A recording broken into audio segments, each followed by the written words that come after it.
Sir, you're charged with especially aggravated kidnapping. You're also charged with aggravated assault, and you're charged with theft of a firearm worth less than $2,500. You're talking about stuff that is not relevant. Hello and welcome to the Court of Public Opinion. I am the Recovery Addict, and boy do I have a case for you today. Why is the dog chewing on this guy? I think they have got the wrong guy there. Got the wrong guy, and the dog was biting him. He roughened him up quite a bit. There's a lawsuit. This is the next search on February 28, 2020. 7:44 p.m. How does the FBI find people? The people is misspelled P-E-O-O-P-L-E. Did the defendant find out how the FBI finds people in this case? Or she found out? I object.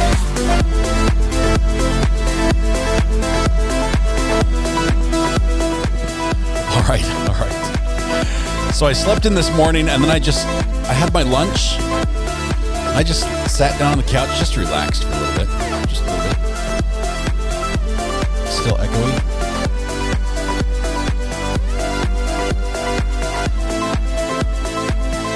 Shouldn't be echoey.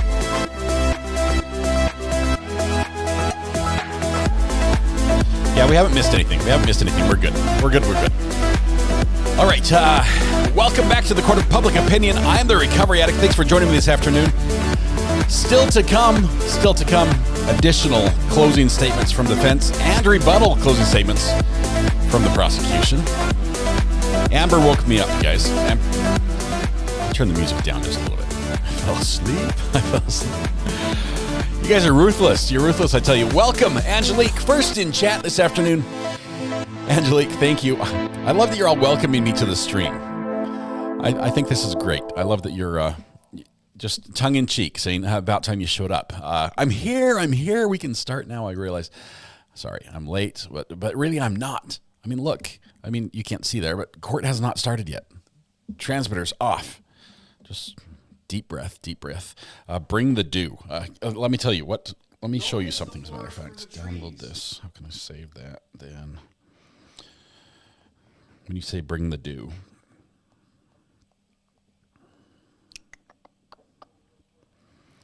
Okay, share this with my computer. Oh, turn on Bluetooth. Now share this with my computer. Okay.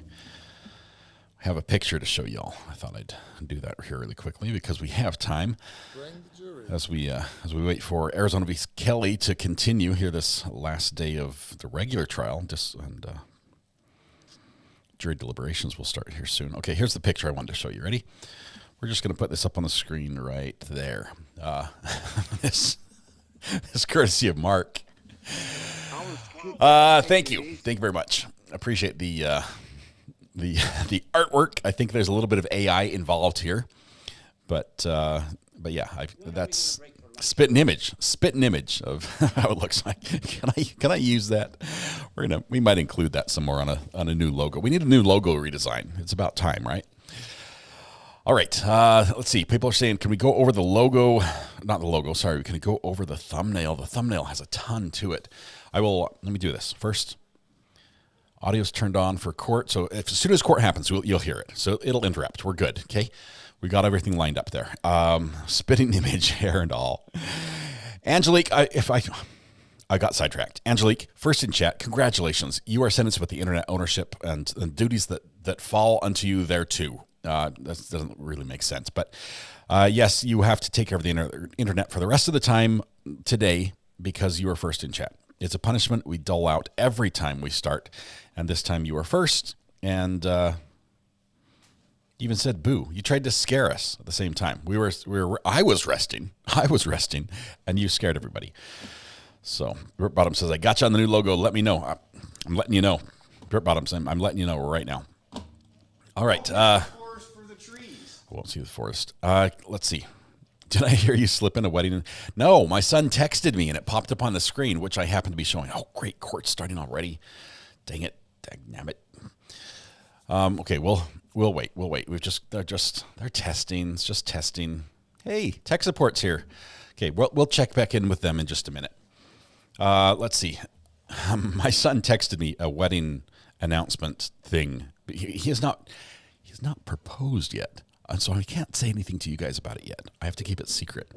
He has not proposed. So don't tell anybody. It's just between you and me.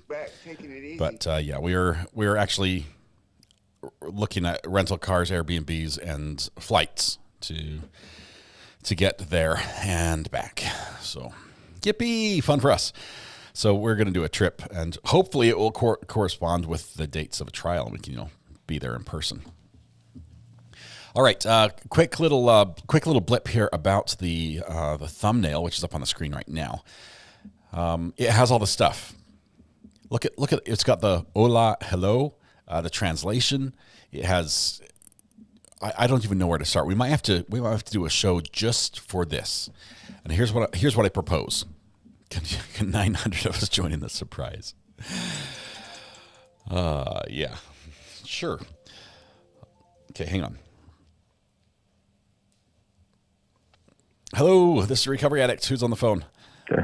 Hey, it's Steve. Steve, I was gonna propose something because we're moments away from court. I think we were about 10 minutes away actually, but I was going to propose we anticipate the jury deliberation to take some amount of time, and I think if we could go over this during jury deliberation, that would be perfect. So if I could have you or any of the other amazing artists who have helped contribute to this amazing artwork, which is visible on our screen right there, that would be fantastic. I would love it. Is that absolutely? Does that work? Yeah, that works for me. Wonderful. Thank you for being willing and being Johnny on the spot on the phone call. Appreciate it, Steve. We'll see you. All right. Bye. All right. We'll be back there with that in just a minute. Or, well, once jury deliberation starts. All right. My husband ruined the surprise when he proposed. LOL gave me his phone and a pic of their ring was showing by accident. No. Oh, man. Let's see. Where are we at? Yeah, we're still trying to figure out all the details. They don't know all the details. They don't even have dates there's not even a ring yet, I don't think. I think he's getting the ring this week. I don't know. Oh, Janet Ray, bummer. Get over it. Whoop its butt and get back to full health, Janet. You can do it. Sorry to hear that. My husband ruined my surprise of announcing my pregnancy. Have you forgiven him yet? Steve says, wait, did you just propose to me? I don't know what to say. No. You heard me wrong. Let's see. My fiance was supposed to propose in Barcelona, hinted at it so much, and then forgot the ring, so he didn't do it, and I thought he changed his mind. Oh, no. Silent trip all the way home, right? You're just not talking. You should go back and read in chat. Are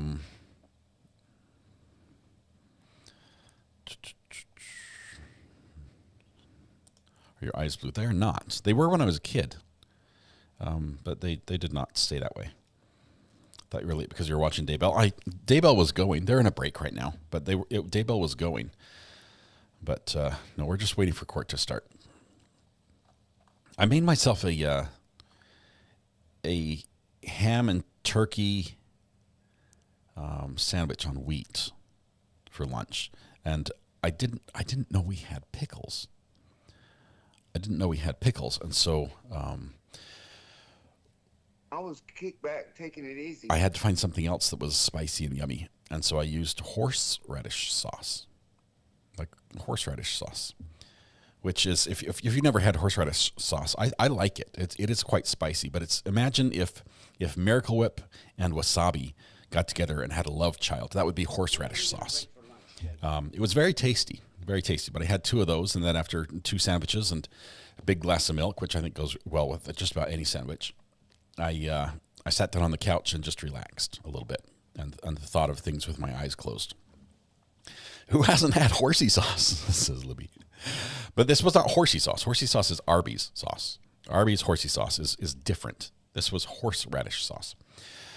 Anyway, good stuff. All right, we're about, I don't know why we're talking about food. We just ate, you guys. We just had lunch. Can we not focus on the case at hand? Fun fact, most wasabi you get overseas is horseradish dyed green. No mayo and pineapple? Nope. No pineapple at all on sandwiches. It's just not, it's only good on pizza. There you are. We're talking about food again. You guys, now since we're talking about food, now is a perfect time to tease the fact that we have the podcast tonight. And food will probably come up because it always does. I can see that food is on your mind. Clearly, you need to be here tonight, 8 p.m. Eastern for the podcast. We have a special guest from law enforcement. I'll be on my best behavior and won't be telling any of the stories that will get me in trouble. So I expect you not to tell him either. Pinky swear. Pinky swear. Anyway, it's gonna be a lot of fun tonight. So please join us. It's gonna be a blast. I'm excited. All right. Let's see. I don't know where we were from there. Oh, we're done with that. I think we have. I'm just searching to see if I think the court released. Oh no, they didn't. I thought they released the latest video in the 4-box version from this morning, but they have not. They have not posted this morning's 4-box. I want to go back and watch that. It was spicy. Okay.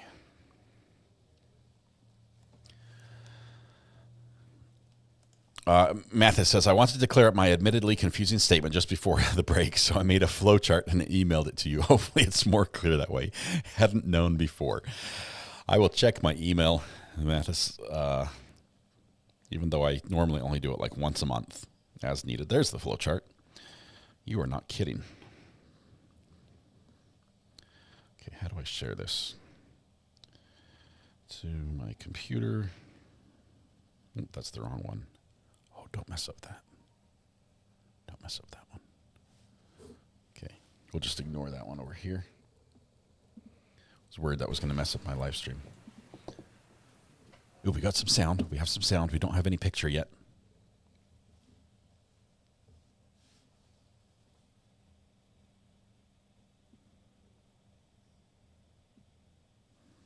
Okay.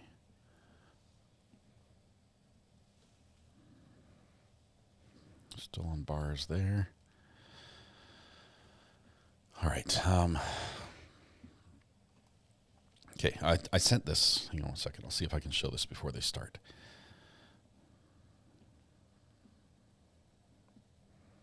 I appreciate that you sent it in a PNG form.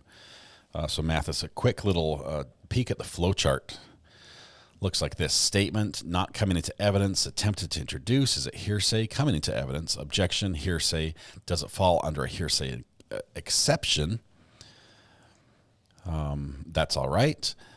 Is it testimonial, hearsay, declarant available for cross-examination? Okay. So, Mathis, I love you, my friend. I don't know if that clears it up. But we might have to figure out a way where you can call and not be on have to talk like the Micro Machine Man to save money and still be able to explain it. But where we are right now, we're about to come into court, so I apologize. We'll just have to be in the dark just a tiny bit. That's awesome that you made a flow chart. I made a flow chart once at my work for the most. This was while I was working literally tech support. I was answering phone calls for tech support for a government program, and this program always broke. And not only did it always break, all the people who used it didn't know how to use it. So when it was working, it wasn't working for the people who were trying to use it. And I made a flow chart that documented every possible like real thing that could happen, real problem with the program. So when a caller calls, you could literally go down the flow chart and just follow it, and it would solve every single issue that callers had. And since we had thousands of callers, I literally documented all the different problems. And I printed out the flow chart in actual size, and it took like 24 sheets of paper on the ground. It was beautiful. It was beautiful. My boss got a bonus because of it. It was that good. I say my boss because I was a contractor and she was a civilian, and civilians can get bonus awards for streamlining processes and making things better. And so she could submit it for herself, but I couldn't submit it because I was a contractor. That would be inappropriate for me to get a bonus for my work. So she got one, but that's the way it went. Angelique gifted 1 membership. Thank you very much, Angelique. Thanks for also taking care of the internet today. Congratulations on your big win. Okay. Where's your bonus? It was not the first, nor was it the last time my boss has gotten a bonus for my exceptional performance at work. All right. This is going to start the minute I call it and go to bed. Vicky, you might as well just give in. I'm just kidding. I know you're going to be on the rewatch crew. I'm sorry about that. I wish you were on the same part of the world as us so you could watch with us and not be tired. But it is what it is. Sounds like a lean Six Sigma flowchart. Yes. Yes, a little bit of that. It looks better in paint, says Mathis. Oh, man. Okay. Let's see, where are we?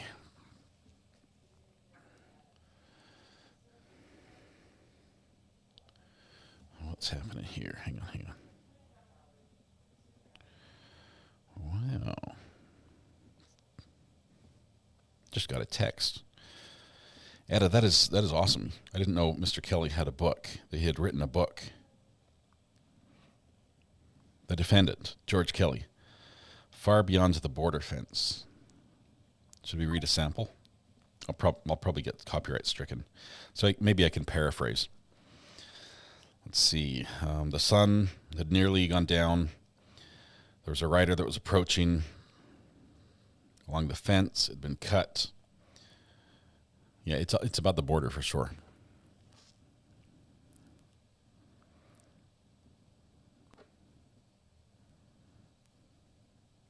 George knew the county sheriff personally. Interesting. I think it's fiction. I think this is fiction. Apparently he's an author. Use voices. I kid you not. One of the things I'm most scared of doing is reading copyright books on a live stream because the laws just don't allow it. And I'm not comfortable enough to take on the lawsuit. At some point, I will make Recovery Addict open it in Paint, and then it will make sense. I don't have Paint. I don't have Windows. We need the Mac equivalent. Still nothing from the court yet. I know we're waiting patiently. We'll get sound as soon as it happens. Why am I getting those? Oh, it's from my phone. Sorry, my bad. My mistake. Paraphrase with voices. We'll do that. Kurt reads Chad Daybell's diary daily. Yeah, but I don't think Chad's in a position to know what's going on, and he probably doesn't have access to the internet. And if he does, he probably doesn't have access to Kurt's stream, and it's probably not going to end up in a lawsuit. Any updates from the Karen Reed trial? I think they're still, day 3 of jury selection right now? They're trying to get 12. I'm trying to get to 12. I don't think they're there yet. Maybe they are. I have not heard since this morning.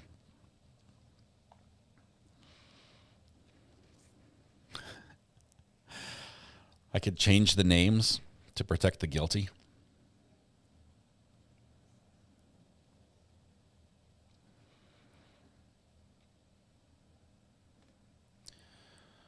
All right. Oh, they have their jury, Vicky says. Wow, they have 12. They're going for 16. Do they have all 16? Did I get your super chat? Josh, I tried to put all them up on screen. If I missed it, I will look again. There it is. Da Vinci Thingamajig Fund. Wonderful 3 months. Josh, thank you. Here we go. Josh, shh. Have no audio. No audio at all on this one. Let's try this one. Also no audio. See if there were any major issues. Okay, they just turned on the audio. Here we go. See if there were any major issues. And there are none. Thank you, so. Josh. We do still need to make the record on the dangerous nature aggravator. Oh, did you folks talk about that? Well, they're the ones who asked for it, Judge. I just want to make sure we have a record that they've asked to address the aggravation, the dangerous nature aggravator in the aggravation phase and not in the trap phase. Well. Right. So generally, we would have an interrogatory for the dangerous nature of the offense, We don't have that interrogatory because they've requested that. Just want to make sure they waive any issues with hearing that in the aggravation phase instead of the trial phase. If you have something, if the defense has something they want to request to be inserted into the jury verdict form, then send me something. She's referring to the enhancement. They're alleging dangerous nature for the aggravated assault offense, and we had just requested that anything referencing any dangerous nature offense be kept out unless and until there is a conviction, and if there's a conviction, then it's appropriate for the jury to consider. That's all. All right, so it'll be an aggravation phase thing, if. Right. And Judge, just to be clear, we also asked for the dangerous nature on the lesser included offenses of second-degree murder. We filed an allegation of the dangerous nature of the lesser included offenses of second-degree murder. When was that filed? I can give you the date. I just pulled it up a minute ago. It is filed with the court. But that would be an aggravation phase? Correct. If and when? Okay. Yes, yeah. Okay. So we can deal with it then if you like. Thanks. All right, let's bring in the jury.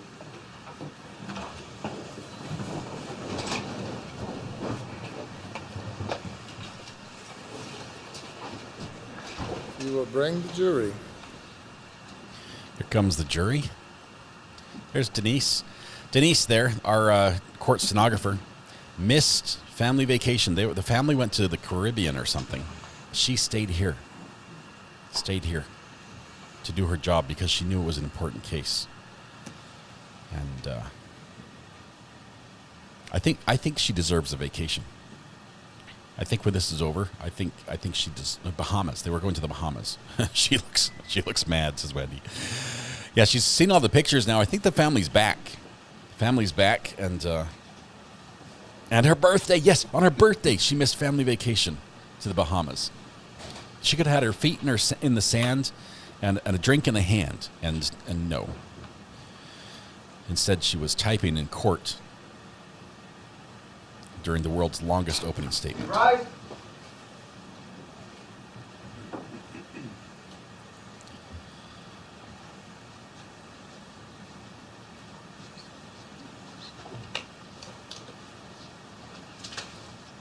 She deserves a raise. Please be seated. The record will show the presence of all jurors, counsel, and the defendant. And Ms. Larkin, you can continue with the defense closing argument.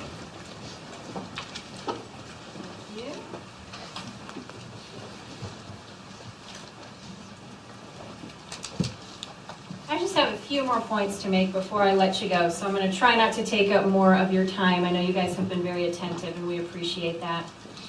I just wanted to talk first about some of the characteristics that we observed on the victim, Gabriel, in this case. You saw the radio, you saw the binoculars, you saw the camouflage, you saw the photograph of Gabriel on a different occasion about 9 days prior to these events, wearing the same clothing, also carrying that radio, carrying binoculars, carrying a fanny pack. Could be the same fanny pack, could be different. But all of those things come together, and you heard testimony from Border Patrol who described what they perceive when they're observing somebody who's present in the United States illegally, carrying these sorts of accoutrements.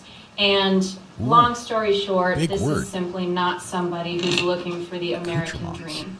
There's no evidence that this person is here for those kinds of benign purposes. All of the evidence, in fact, points in the other direction. And we bring that up not, to be judgmental about Gabriel or to not have compassion for him, but when people are involved in criminal lifestyle, it's dangerous. It's more inherently dangerous than simply being a migrant who's coming here. So it's relevant for that reason. I want to talk about what the state is actually asking you to believe, because they haven't really put everything together for you to tell you what happened in this case. And if we assume for a second that what the state is claiming here happened, then we have to try to fit that story into the known facts of this case. And that's always something we have to do. Consider the known facts of the case in next to whatever's being presented to you to see if they make sense together. According to the state, Mr. Kelly is standing in his kitchen and he sees somehow out through those windows all the way out 115 yards to where Gabriel's body is eventually located. And he can somehow see that from inside his house. You all were there. I'll let you all be the judge of whether it's even possible to see somebody from inside the house. But let's say that he does. And let's say that he sees two unarmed people who are just moving somehow out there. The state wants you to believe that he calls law enforcement and makes up a story about hearing a shot and getting shot at, and he makes up a story about seeing people with backpacks. Then the state wants you to believe that after he makes that call to law enforcement, he picks up his rifle, he goes outside, he takes aim at these people who are posing absolutely no threat to him whatsoever, and he shoots because he just wants to kill somebody on his property. That's what the state wants you to believe happened. And then after that, if the state wants you to believe what Daniel says, they want you to believe that Mr. Kelly somehow crossed over those two fence lines and stood over Gabriel's body while Daniel was running away. They want you to believe that that's what happened. Just ask yourself, does that make sense? That's just the first part of this. Does that make any sense when you put it next to the physical evidence in this case and the known facts of this case? They want you to believe that after Mr. Kelly deliberately shoots this person and sees this person on the ground, that he then somehow manages to go over to the area where his barn is after calling and speaking with law enforcement again and telling them he saw people with guns. And then they want you to believe that he brings law enforcement onto his property, law enforcement searches his whole property, law enforcement doesn't find the body in this case, and then law enforcement leaves. If what the state is claiming happened actually happened, that would be the end of it. But that's not the end of it. The state wants you to believe that even after Allen knew he shot this person, did so deliberately, had no threat, no justification whatsoever to do it, called the cops, they left, he calls again because he thinks, I really should just show them where this body is. They want you to believe that he decided a couple hours later to just bring law enforcement back onto his property and take them to the body. And they want you to believe that he did this without in any way trying to cover up any of his involvement in this, without picking up any shell casings, without getting rid of any weapon, and without concealing the body or doing anything like that. They want you to believe that the calm demeanor that they describe on the first call is his demeanor even after he's stood over this body and he knows he shot this person. He's calm. But somehow later when he's on the phone with dispatch, he's upset, he's distraught, he doesn't know what to do.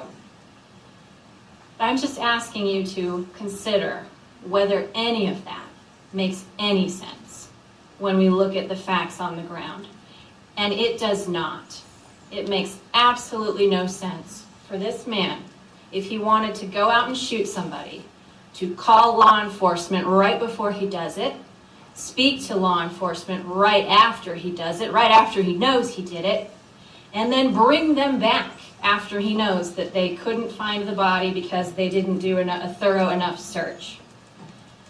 None of that makes any sense when you look at the facts on the ground. What does make sense? Mr. Kelly sees a threat. He sees people with rifles. He calls law enforcement. He goes outside. He fires his warning shots exactly the way that he describes. He sees people moving from left to right. He turns in this direction to the right to fire over that tree that you all saw. Meanwhile, the body's discovered over there. It makes sense that Mr. Kelly did not fire any shots through that thicket in that direction. It makes sense that those shots were fired in the exact direction that he said that they were shot. And it makes sense that he continues to communicate with law enforcement. It makes sense that he's not distraught at this point. Why? Because he has no idea that there's a body there. In fact, we don't know that there is a body there when he calls law enforcement on that first call. It makes sense that he's telling law enforcement what happened and what he saw, and he's continuing to communicate.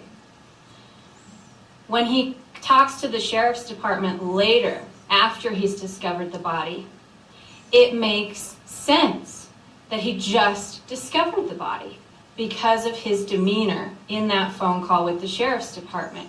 He is upset and disturbed in a way that he was not earlier on in the day.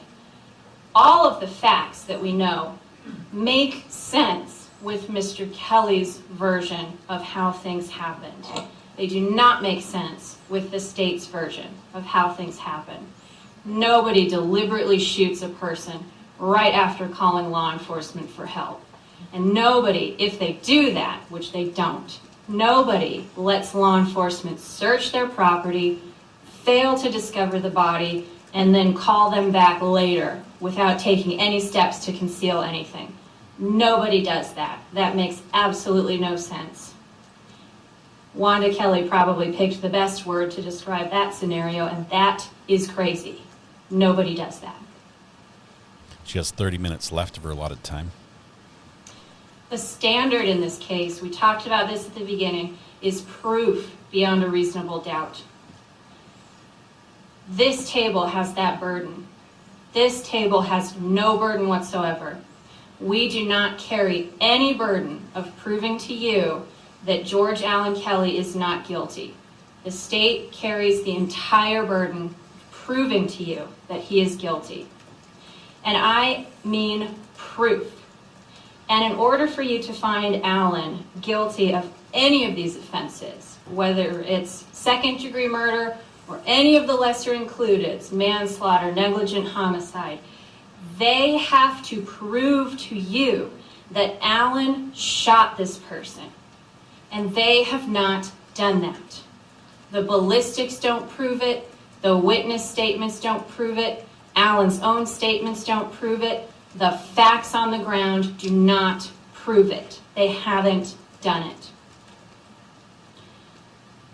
In order to prove the offense of aggravated assault against Daniel Ramirez, Daniel specifically, they have got to prove that Daniel was actually there. It's as simple as that. They cannot prove that Daniel was there. Anybody who is on Mr. Kelly's property, and you folks were all on Mr. Kelly's property, there is no chance that you could describe that property the way that Daniel described that property. This is not the house with the pine trees. That is maybe west of Nogales, maybe east of Nogales, he changes. This is not the house where there's a border patrol road that goes directly to the end of the wall. This is not the house that's either 2 football fields away from the wall or 15 meters away from the wall. That is not a description that anybody could offer of this area who has been there. The only conclusion that can be reached based on Daniel's description of this property is that he wasn't there. And that's just the property. He describes other things too. He describes being 10 meters away from the house when this happens. There is no body that is 10 meters away from the house. That is not possible. He describes the house being on his left. I'm facing south. That puts him to the west. The body is located to the east. Again, not possible. Daniel describes the shots coming from away from the house, towards him and Gabriel. Not possible. You cannot find Mr. Kelly guilty of aggravated assault against Daniel because Daniel was not there. And you cannot find him guilty of any of the offenses, second-degree murder or lesser included, because they did not prove that Allen shot this person, and they have to prove it. Your jury instructions have various justifications. You're going to read about the defense of premises and what's required by law to allow somebody to defend their premises and what steps they can take to do so. You're going to read about self-defense, using physical force, using deadly physical force, and defense of third persons. All of those jury instructions describe what somebody can and what they cannot do when they're confronted with a threat. In this case, if Alan is telling the truth, and his is the only version that makes sense with the physical facts that we know and that we're not guessing about, he was confronted with a threat right outside of his home. That was a threat to his life. He had a rifle pointed at him. Under any scenario, he is absolutely justified in using deadly physical force to respond to that threat. He didn't use deadly physical force. He fired shots up into the air, over the tree, over where these people were, to get the threat to stop. And as soon as they turned and went the other way, he stopped firing. He didn't empty his magazine. The state's going to tell you that just firing warning shots is reckless, and just because he did that, you should find him guilty of something. That's not what the law says. The law does not say that you cannot use lesser force to defend yourself. The law does not say that when you're out in the middle of nowhere, and you folks were out there, this is not downtown Nogales, this is not a populated area, this is isolated, it is empty. He can fire warning shots to protect himself and to protect his wife. And that's exactly what he did. That's exactly what any man who cares about his wife and his home should do in this situation when faced with the threat that he was faced with. The jury instructions are going to explain to you that the state, besides having the burden of proving that Alan is guilty, they have that burden. They have the burden also of proving that Alan did not act with justification. It's up to them to prove it. It's not the defense's job to prove to you that Alan was justified in his actions. It's up to the state to prove that he was not. And we ask you to hold them to that burden. I told you at the beginning, this is a criminal case. The burden is serious. This is dead serious. And the reason that we have this serious burden of proof in a criminal case is because we really need to know, before we hold somebody criminally accountable, before we go burn somebody at the stake, we have got to know that they are guilty. We can't just have suspicions. We cannot be guessing. We cannot hope that this happened because then maybe this does justice here. No, we have to absolutely know beyond a reasonable doubt that this man is guilty. That burden really requires that you folks are biased in favor of the defendant. If there are two possible interpretations of different pieces of evidence, the defendant gets the benefit of the doubt. That's how the system works. That is how we know you don't want to do something to the wrong person. Justice is not served if the wrong person is held accountable for somebody else's act. It's certainly not justice for Alan to hold the wrong person accountable, and it's not justice for Gabriel to hold the wrong person accountable for his death. Think of the burden of proof like scales. Scales balance like this. We start, the defendant is down here. He has the presumption of innocence. His scale has all of the weight. It is up to this table, it's up to the state to put weight into this other scale so that they're supposed to show you enough evidence that'll move it down, not so it's even, not so it's a little bit this way, but so their case is all the way on the floor and the defendant is now up here. That's the level of evidence that is required. And if they don't meet that, which they did not do in this case, then it's your job to find Mr. Kelly not guilty of these offenses. We want you to make this decision based on the facts, the known facts of the case, not based on subjective guesses about what somebody's words might mean, not based on, let's pick a small line in a transcript. Here, convict him based on this. No, that's not what this burden does. We are not permitted to just cherry pick somebody's words, decide what they mean subjectively, and convict a person because of that. You need facts. That's guessing, that's speculation. You can't guess or speculate. You need facts. And those facts have to be proven to you by this table. I wanted to remind you all again that we're not here to solve the mystery. If you sort through all the facts, you look at all of the evidence, you talk about it, and if you decide, I am not sure what happened here, we don't really know what happened here, that means the verdict must be not guilty. That is what that means. And the fact is, we're probably never going to know what really happened to Gabriel. And we won't know because the investigation in this case jumped to conclusions. They didn't search when they should have. They didn't preserve evidence that they should have. They didn't do tests that they should have. And now we'll never know. And when that's the case, when now we'll never know, that's a not guilty verdict.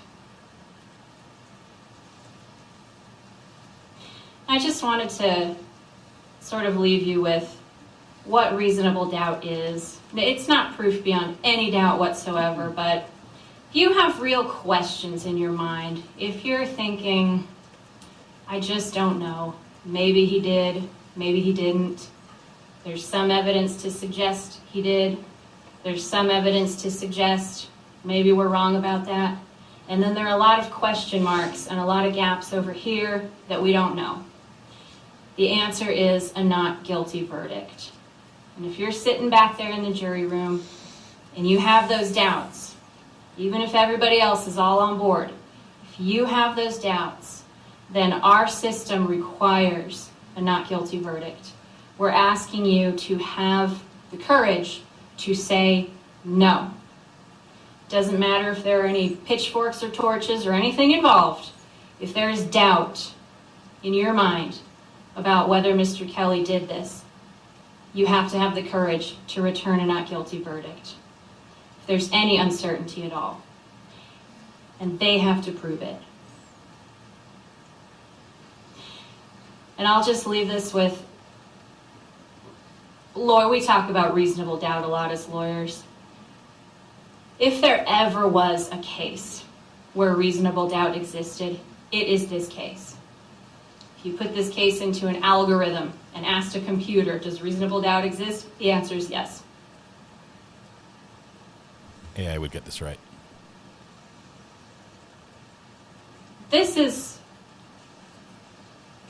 We all live in Santa Cruz County. I live in Santa Cruz County. You folks live in Santa Cruz County. Otherwise, we wouldn't be here today. After reviewing all the evidence in this case,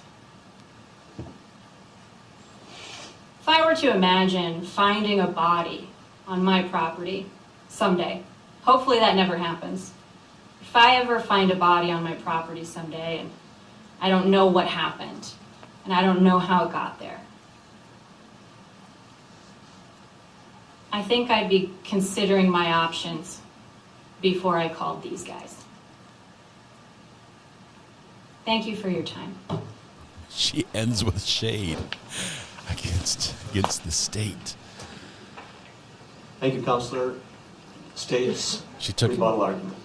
She took 1 hour and 12 minutes in her closing there. Left some on the table. Didn't use it all up. Now the state has used a full 60 minutes. If they get held to the 90-minute requirement, they have 30 remaining here. Interesting that Miss Larkin ended basically with an appeal to the holdout juror. Thank you. Basically asking for a hung trial instead of giving in to the pitchforks of the rest of the jury if they all agree.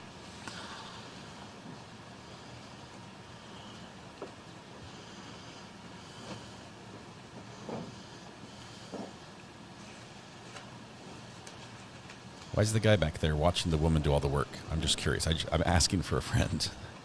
He's pointing, oh, you missed one. You missed one.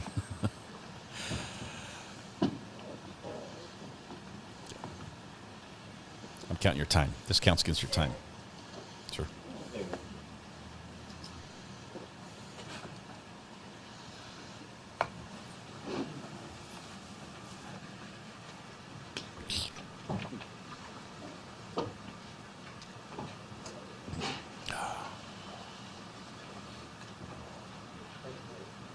You can go ahead. Thank you. We just heard that the state has this burden. Of course we have this burden. And we would have it no other way. The defendant does get the benefit of the doubt. We would have it no other way. It's up to us to prove to you, beyond a reasonable doubt, the defendant committed second-degree murder or lesser included an aggravated assault with a deadly weapon. We welcome that burden. We welcome that responsibility. The defense just talked about looking at the facts of a case, and we encourage you to. There's the exhibits, there's the recordings, there's the defendant's interview, everything, call logs, everything. Review it, take your time, massage it, marinate over it, do whatever you need to do. We encourage that. Marinate over it.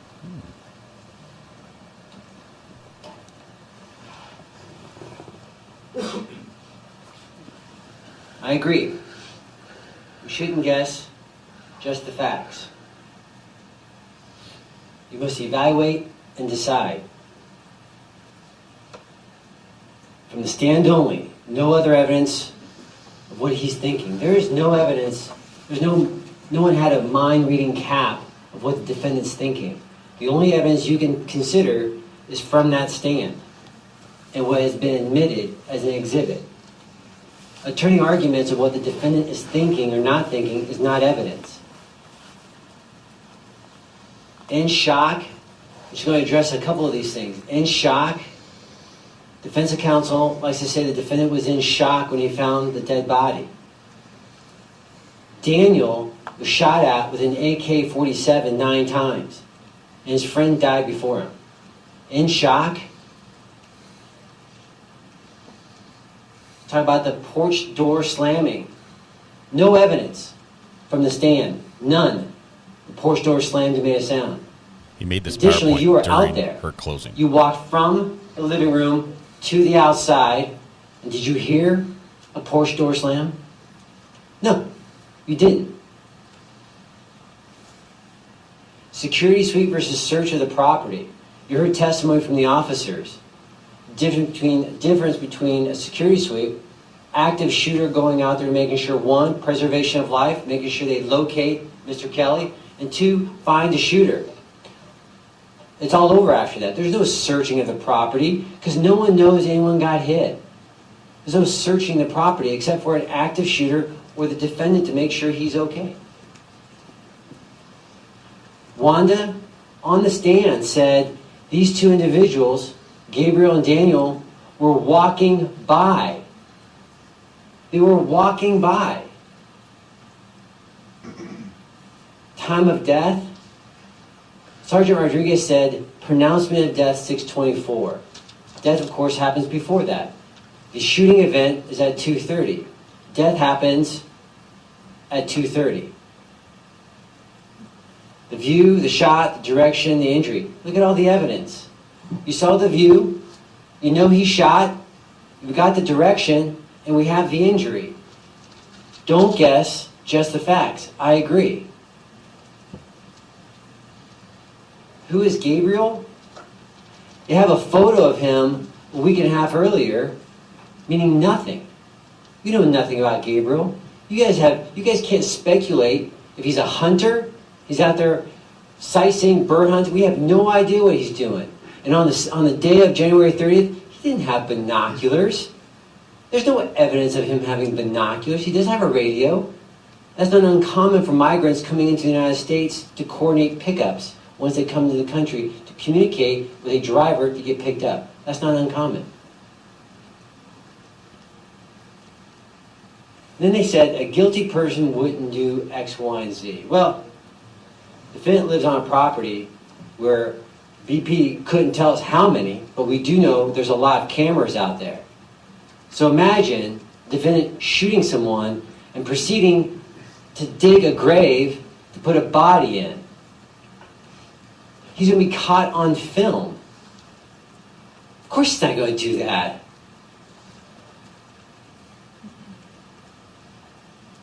Daniel, consistent in AK-47, consistent on a red horse, consistent on the position of Gabriel when he was shot. Not possible that he was there? None of this information was known. So when Daniel comes in and tells us about it. His reported false name, he owned everything. You heard on the testimony, he came in from Honduras to Mexico, and that's the name they gave him when he was a boy. He's never hidden that fact.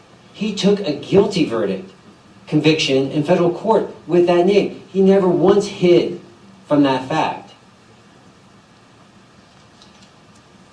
I want to talk about this because defense counsel argued, the defense counsel argued, I might have to shoot back. That's not what he says.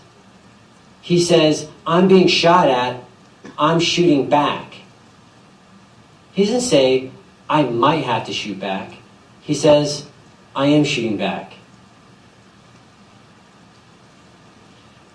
Some of you guys may be familiar with Occam's razor. Sometimes the easiest answer is the right answer. Right? We've got two options here. This tale of 5 armed men, bandits, walking the property, shooting, not shooting, dangerous, not dangerous, backpacks, non-backpacks, or what the facts say. Defendant sees 2 guys walking his property, unarmed, goes on the patio with his AK, no warning, and shoots 9 times, and hits Gabriel on the side. Sometimes the easiest answer is the right answer. We just went through this. This is the toughest job you'll ever have. It will. It is. This isn't about the character of him as a person. It's not. We're not making a judgment call about him and his life. We're not. This isn't judging his life. This is about the conduct on January 30th, 2023, and that's it. Just the conduct on January 30th, 2003. How many windmills do we chase? How many? Do we chase armed gunmen? There's no BP footage, no foot traffic, no other shell casings found on scene. No one heard the mysterious shot. No evidence of drugs, guns, backpacks, a struggle, body dragging, blood trail. No evidence of any of that. None.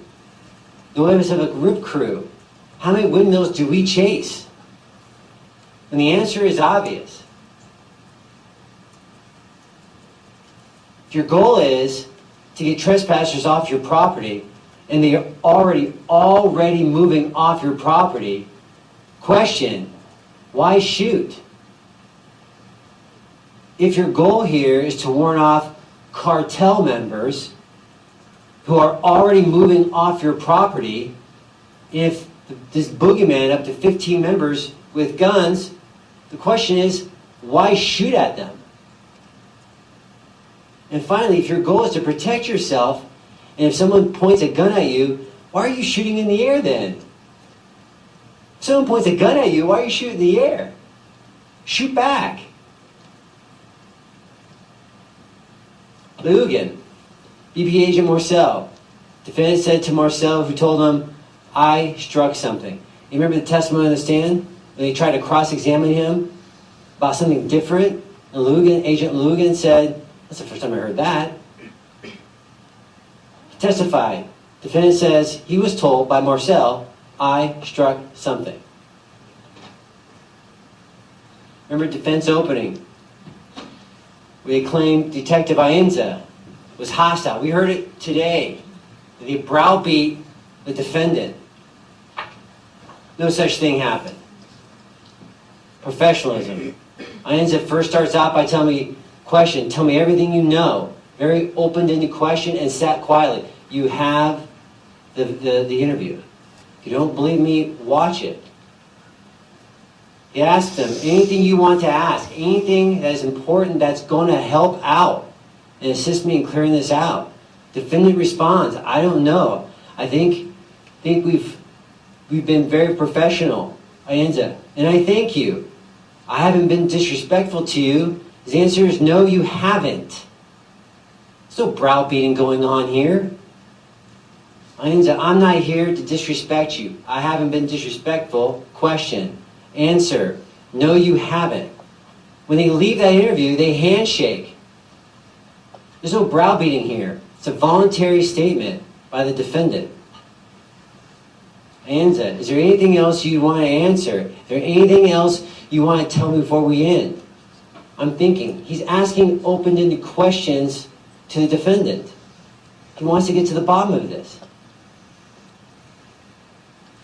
Justification instructions, we saw this. There's 5 of them. Remember, it's a reasonable person standard. It's not a defendant standard. It's a reasonable person standard. No evidence of any armed gunmen, no BP footage, no foot traffic. We talked about this. No one heard the mysterious shot. No evidence of a robbery, dragging, anything of the sort. None. There's no justification seeing 2 armed men walking 2 fences away, 115 yards, pulling out your AK-47, stepping on the patio, no verbal warning, and shooting 9 times.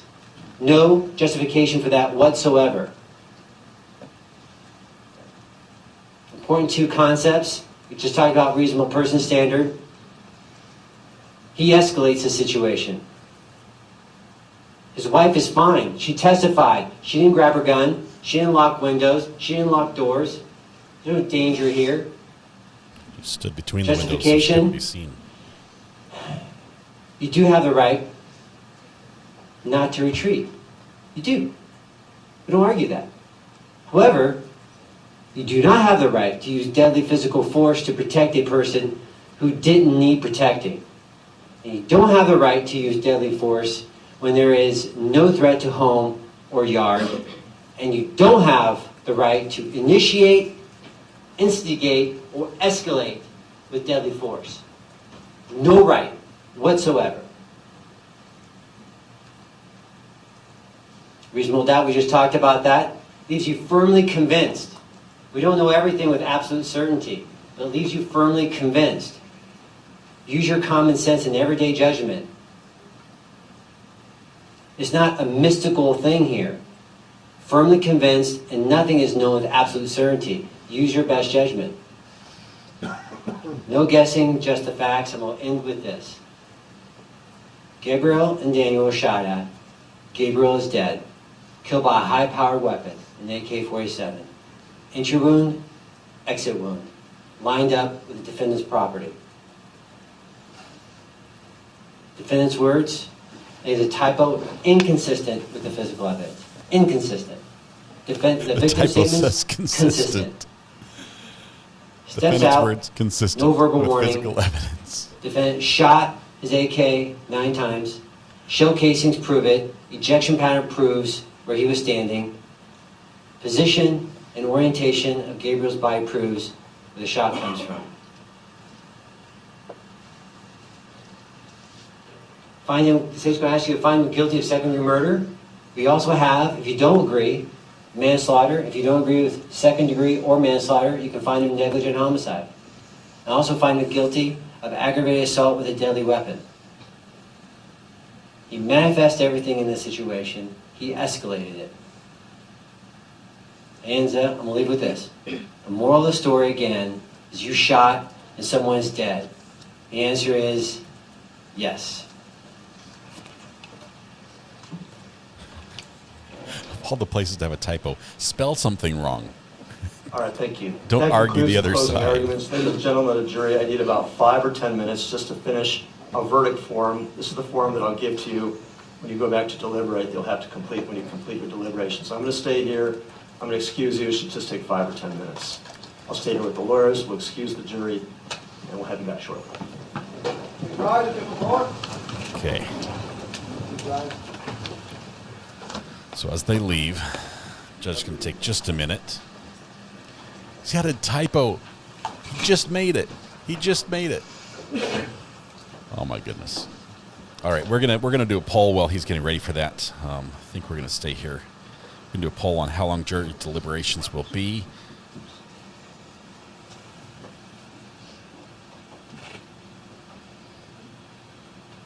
Okay, everyone, you can have a seat.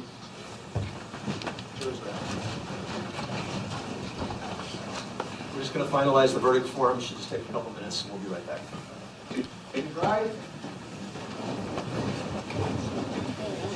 Okay, so off they go.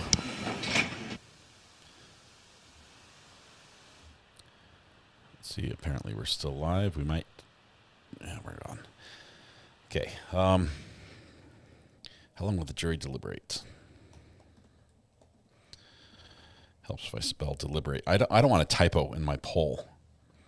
How long will the jury deliberate? Okay, so let's see. What time is it now? 5, 6, 7, 8. So let's say I think they've got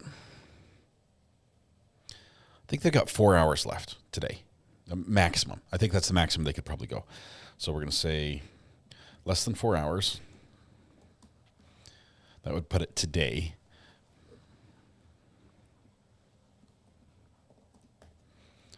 Trying to make this as clear as possible. We're going to do 4 to 8 hours, or yeah, so 4 to 8 hours would make it tomorrow.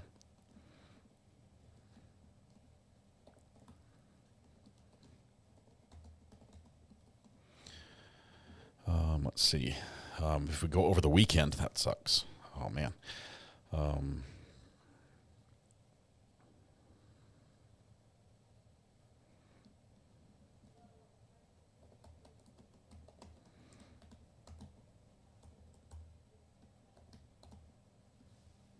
we're going to have that option for there. And then the last one is going to be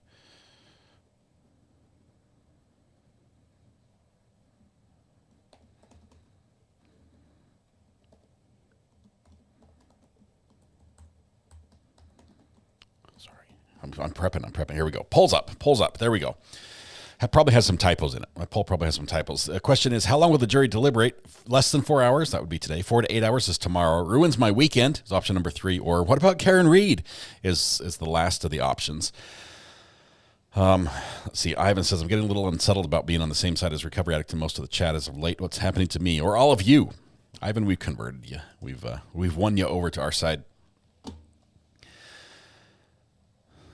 Let's see, 2 hours max, and that's with snacks. DoorDash in, says Heidi. It'll be today, says Red Pen. 3 hours max, I think. Thinking about a quick one. 4 to 12 is Friday. You're right, Neezy. I messed that one up. You're right. 4 to 8 should be 4 to 12. Otherwise, they quit before halfway through the day. Yes, Detectives, you missed the guilty, not guilty poll, right? Yeah, you did. I don't remember what the results were. Does anyone remember? I'm not even sure if I ended the poll. Is there typos? Yes, we probably got typos. Typo everywhere. Right before the podcast. They have to end it before the podcast. They cannot cover the podcast. That's no bueno. I missed it. Let's do it again. Can't do it twice. Okay, I think you're right. 47 to 48%. This is between... Well, I don't know. I don't remember what the poll was. I'm sorry. All right, what was the old saying? We'll be back in 2 and 2. I don't know that saying. It's before my time. 15 minutes with a not guilty. It'll take longer than 15 minutes to fill out the paperwork, I think. Just to read the paperwork to see which box to check will take longer than 15 minutes.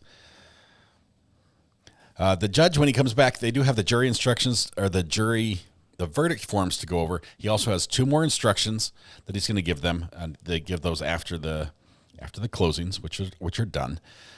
So now it's almost up to the jury. I need to get my timer ready.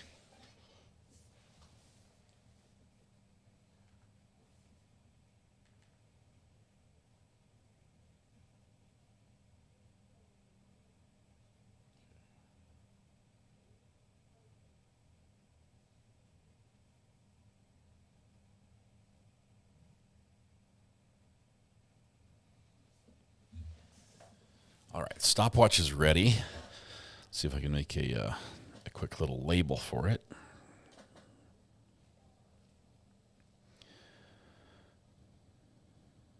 Why would you use it with a typo? Seriously. Is it that hard to re-edit a PowerPoint? It's not like he's exported and burned it to DVD, and now he needs to play the DVD the way it is. You have to go back and watch the judge's face as the guy finished his rebuttal. I'll have to look at that. When they release the 4-box, it's going to be great. Daybell's done, but there's a motion hearing. Thanks, Ashley. Let me know when that wraps up. Hoping I don't miss the last bit of the motion hearing because I was a minute or two behind on getting it started after lunch. Raise your hand if your parents met on the dating game.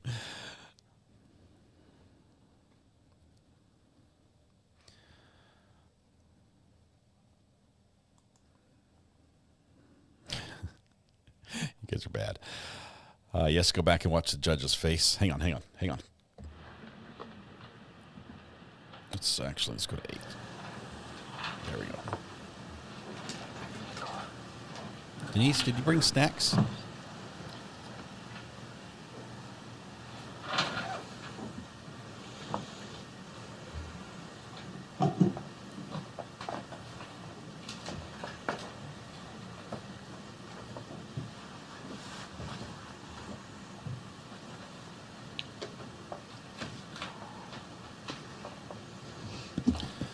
Looks like Daybell is all done.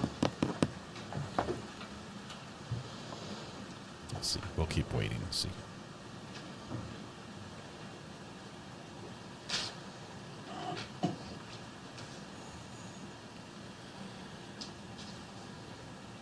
We are back live. Judge is prepping the verdict forms, just making sure he's got them all right.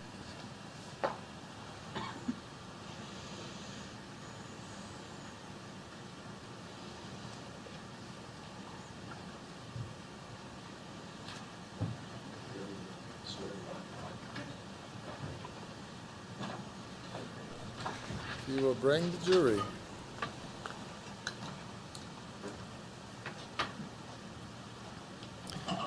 Defense is looking pretty happy. That's good. You got my text. Just replying now. I'll get that in just a minute. Please rise. Eliza, for Karen Reed, they have 12 jurors. 4 more needed. Resumes Monday. So they need the alternates.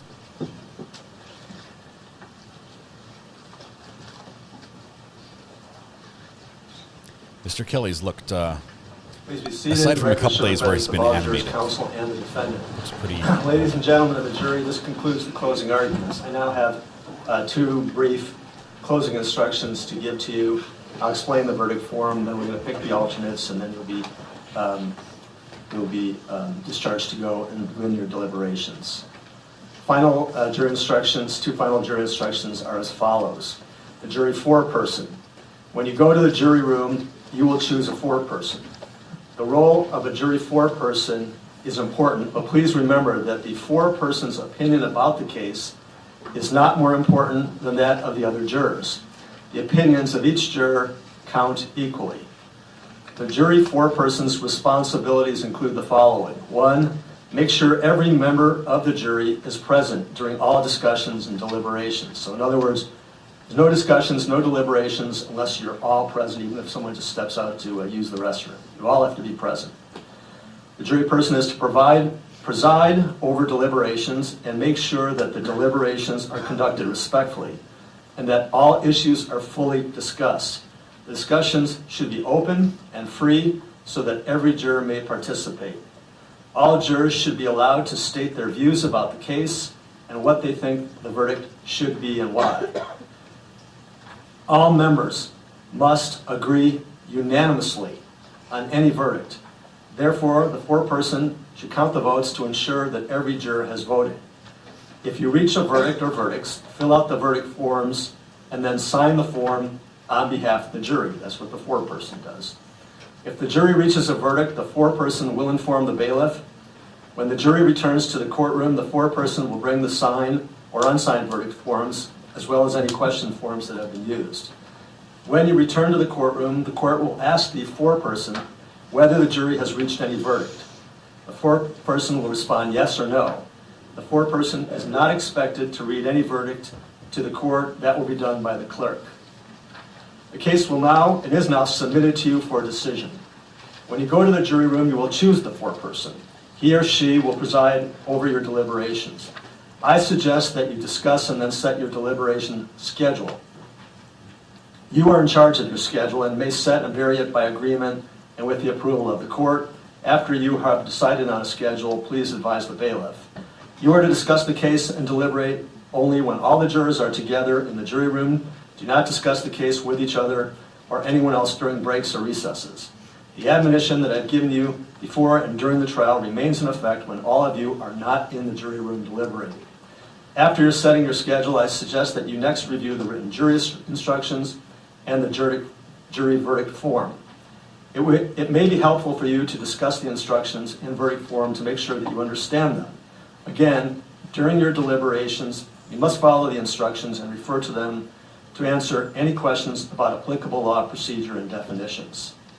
Should any of you or the jury as a whole have a question for me during your deliberations, or should you wish to communicate with me on any other matter, please use the jury question form that we have provided to you. Your question or message must be communicated to me in writing and must be signed by you or the foreperson. I will consider your question or note, and I will consult with counsel before answering it in writing, and I will answer it as quickly as possible. Remember that you are not to tell anyone, including me, how you stand numerically or otherwise until after you have reached a verdict or after you have been discharged. All 8 of you must agree on each verdict. You must be unanimous. Once all 8 agree on a verdict, only the foreperson need sign the verdict form on the line marked foreperson. You will be given verdict forms, and I'm going to review those with you now. So, what happened to the overhead projector? Can I use it? What happened to that?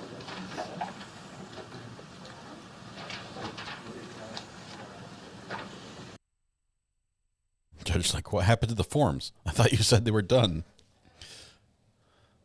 Let's take this other. Well, I was hoping to put it up here while I discuss it with the jurors. I realized well, you don't have the one that I did. You're not right now. I do want to discuss this. I want you to see it as I'm going through it. I'm sorry. I thought I had that projector's been up the whole trial. I just assumed it was still up there. All right. So he can email it to. Okay, appreciate that. So while they're doing that, let's discuss something I was going to discuss with you after I went over the verdict form. Anyway, scheduling. As I said, we're going to pick the alternates. You're going to start to deliberate.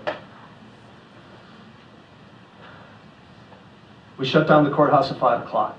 So when you're still deliberating at 5 o'clock today, we're just going to excuse you for the day. You're not going to have to come back into court. I'll send the bailiff in, and he'll tell you you're excused for the day. Then you can set your schedule. We expect you to come back tomorrow and keep deliberating. You can decide what time to start.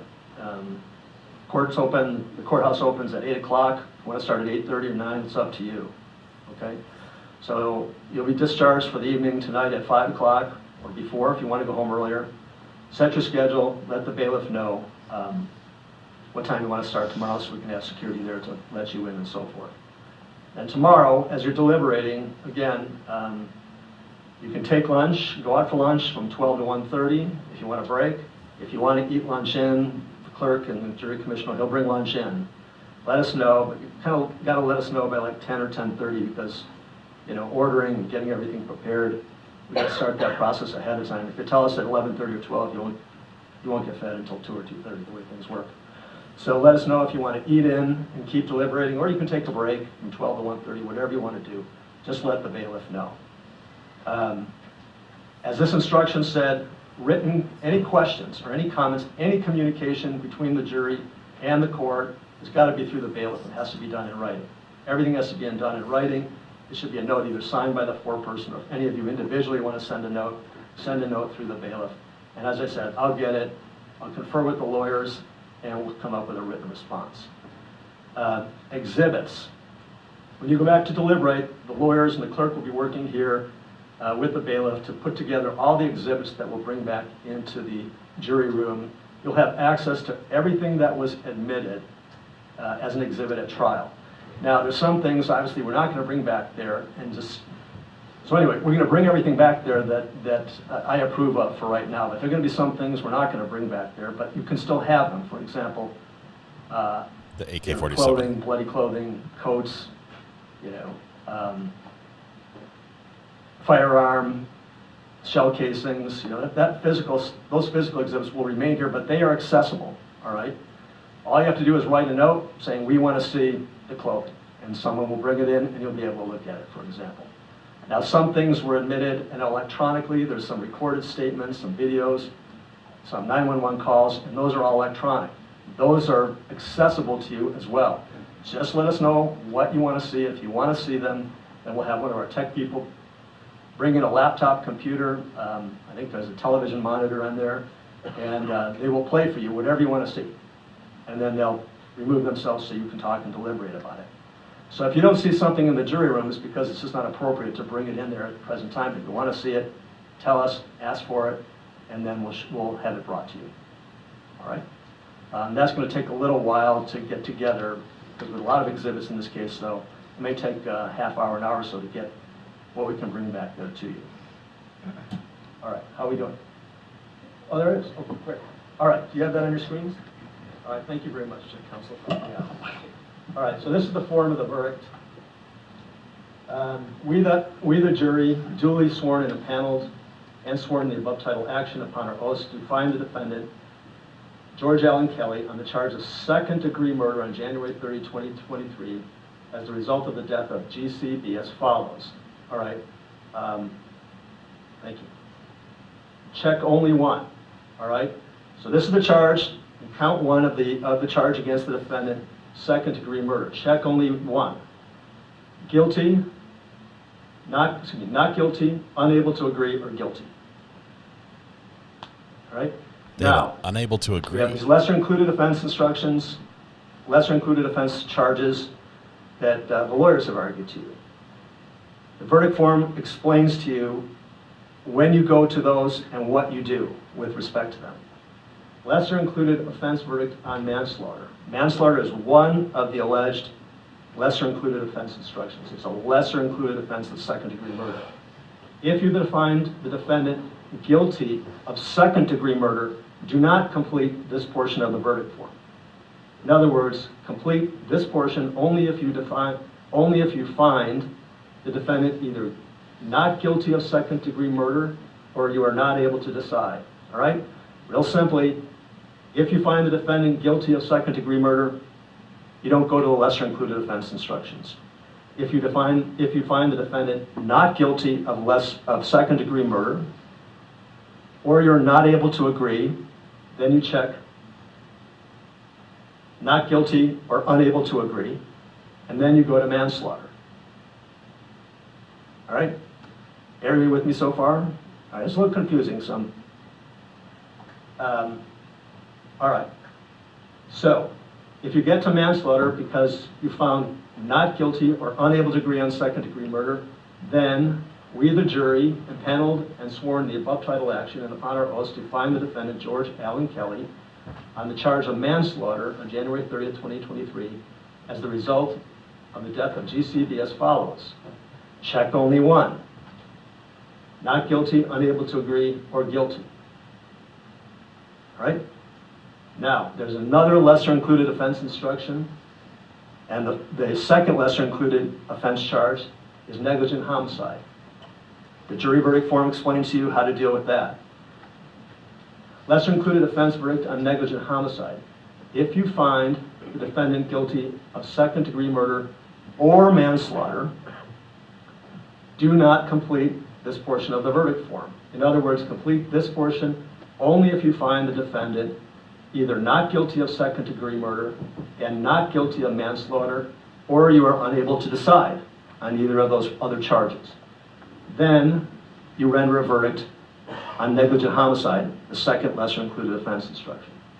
We, the jury, duly impaneled and sworn in the above title action and upon our oaths to find the defendant, George Allen Kelly, on the lesser included offense of negligent homicide on January 30th, 2023, as follows. Check only one.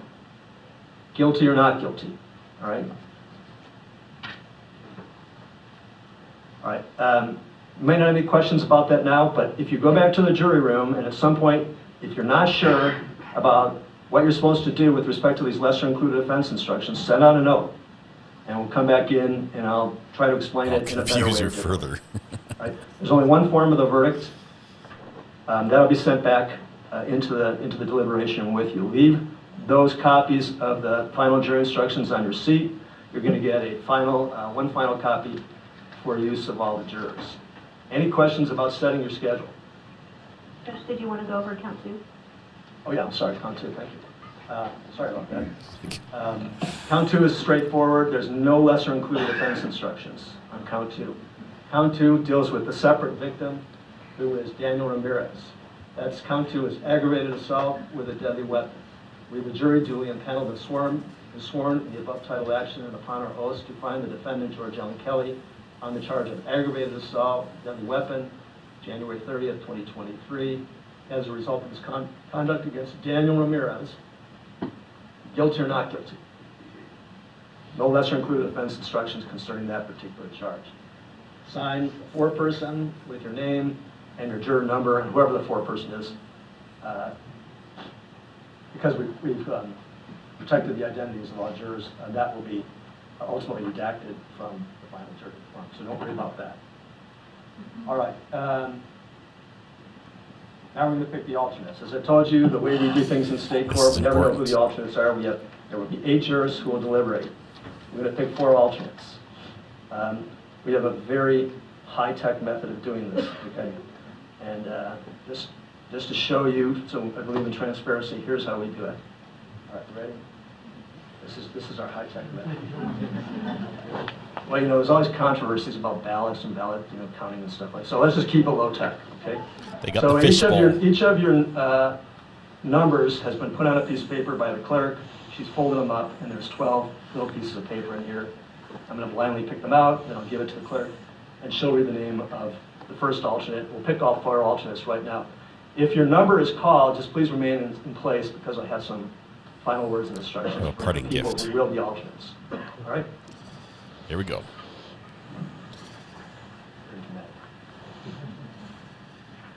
There are a couple jurors who I think are very strongly on the defense side. If they don't make it, Juror 10.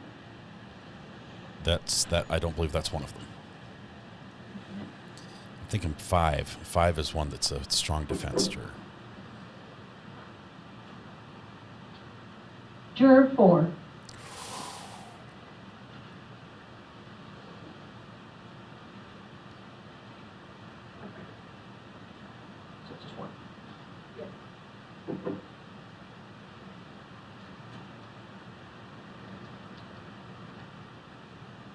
She can't read it.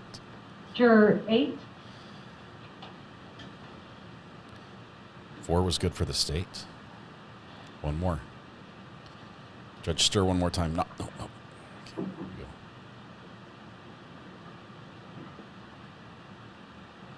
Juror 3.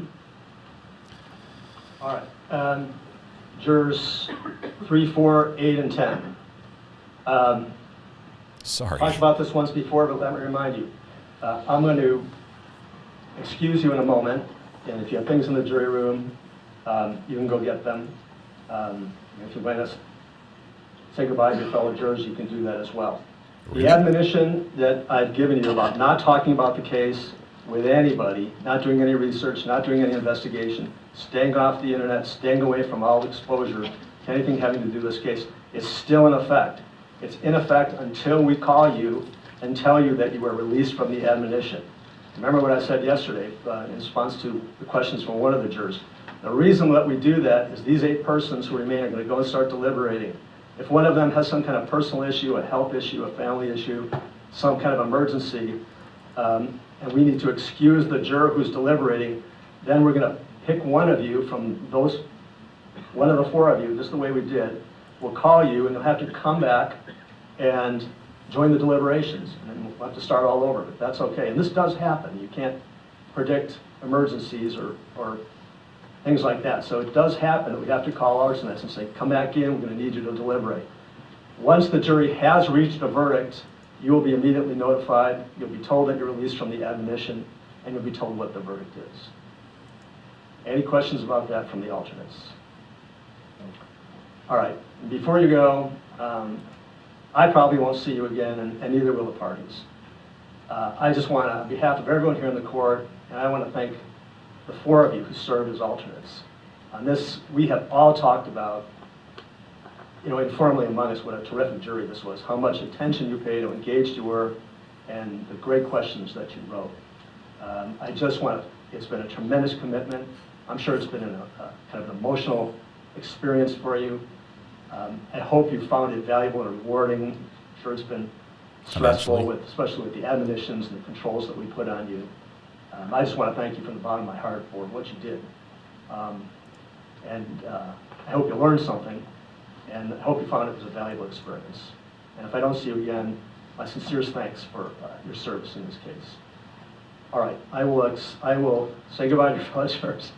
And then I'm going to excuse the 4 alternates, and that the remaining 8 jurors will remain in the courtroom. So jurors number 3, 4, 8, and 10. We rise to the floor. So the remaining 4 jurors, please remain in the courtroom. The remaining jurors are going to stay. Those 4 have to go get their eggs and leave. And you can leave your notebooks in the jury room. We do have a new deliberation clock. We'll start it as soon as these 8 deliberating jurors are excused. All right, please have a seat. And now I'm going to ask the clerk to take them out of there. The clerk's going to swear to you. Ask the clerk to swear in the bailiff. Well, they swear in the bailiff. We're going to go ahead and end the poll on deliberation. Do you solemnly swear that you will take charge? Oh, it's the boy bailiff. That you will conduct them to a private and convenient place to inquire into the offense submitted to them, that you will not suffer any communication to be made to them and keep them until discharge, so help you God. Thank you. All right, thank you very much. All right, we give the verdict forms to be delivered to the jury. Anything else before counsel before I excuse the jurors to begin deliberations? No, Your Honor. No, Judge.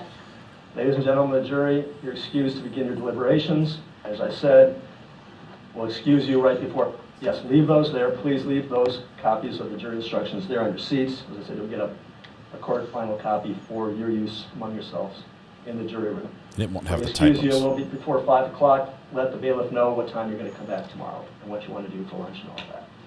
Any questions from the remaining jurors? Very well. Thank you very much, ladies and gentlemen. The bailiff can take you out. You're excused to begin your deliberations. We rise to the floor. We're starting the timer, even though they're walking out right now, because he said they could start deliberating. The record will reflect that the jurors are beginning deliberations at 2:40 p.m.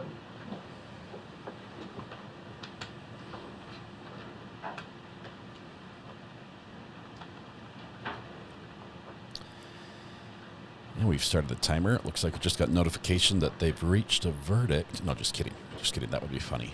That would be funny.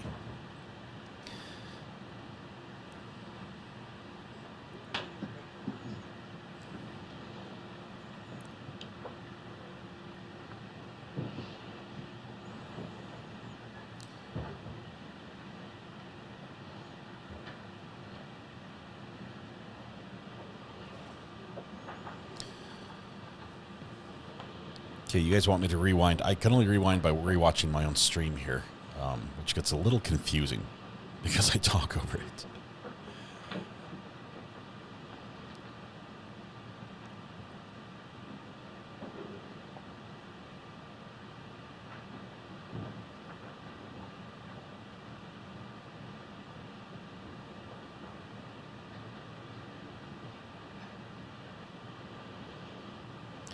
They've never taken this long to leave the courtroom before. I mean, it's a full minute 20 seconds. All the jurors are absent. I can be seated. Counsel, if you would work with the clerk of the court and the bailiff to identify make sure that the exhibits that are admitted that are going to the jury room are consistent with your records of what's been admitted.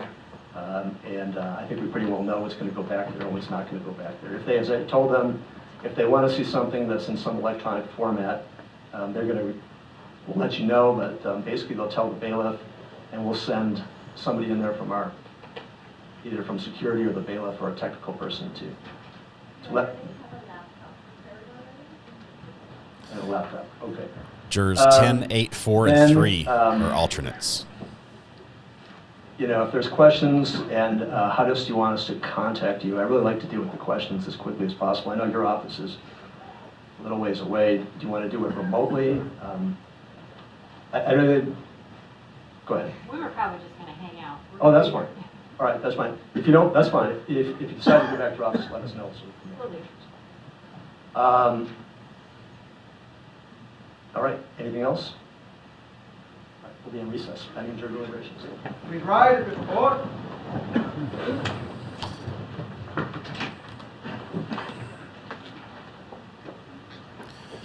There we go. We are in deliberations. I'm seeing this, guys. I'm seeing this. You guys want sound on the other one to be raised? I'm fully. Let's see. Settings, audio. Hold on. Let me listen. So we're gonna jump into Chad Daybell's case really quickly so we can hear what's going on. You answer those. In my opinion, and I'm the judge here, this is how you address Rule 11. So with all due respect, Mr. Bartlett, I appreciate you attempting to and wanting to represent your client. Again, you can do that. You've talked to him before. You can talk to him after. But the questions I have on Rule 11 relate directly to a pleading that Mr. Ratliff filed as licensed attorney in this case. And I have a right to ask him about his pleading that he filed. And so if you want to take a moment to consult with him, you can do that, but I'm not going to have you argue the merits of this. It sounds spicy over there, doesn't it? It sounds like somebody peed in somebody's Cheerios this morning. Yeah, that's as loud as I can get it for some reason. I don't know why it's looking the way it is.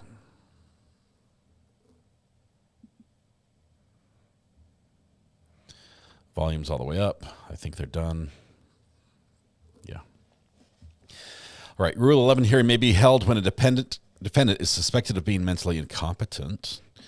Interesting note. Let me go ahead and put the let's put the counter up here on SuperSource. There we go.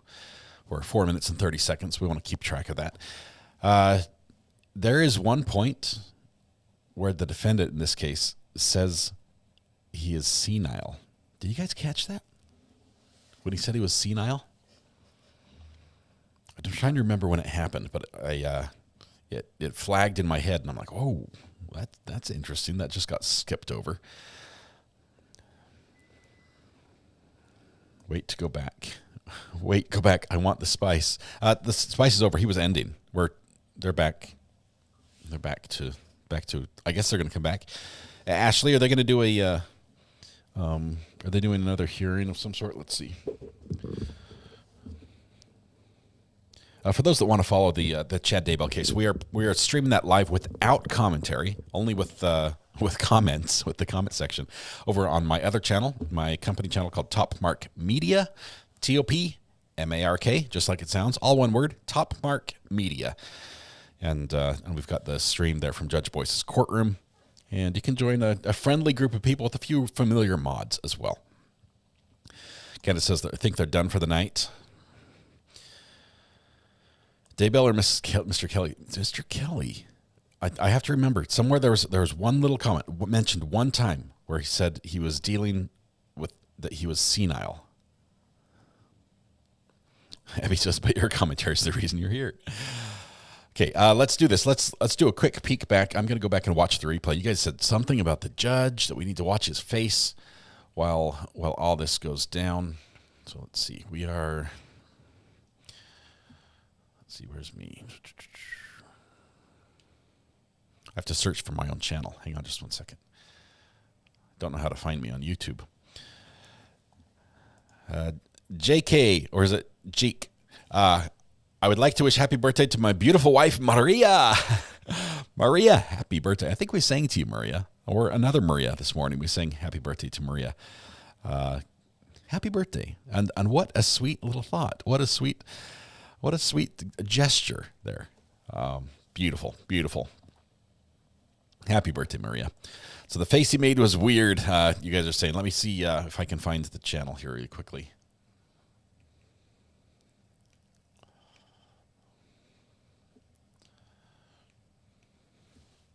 Recovery Addict. Every time I do that, it searches and it brings up self-help information. Okay, so I've got the channel pulled up. Let's go back and rewind just a little bit. You said it was right at the end of the state's closing, the second closing, right?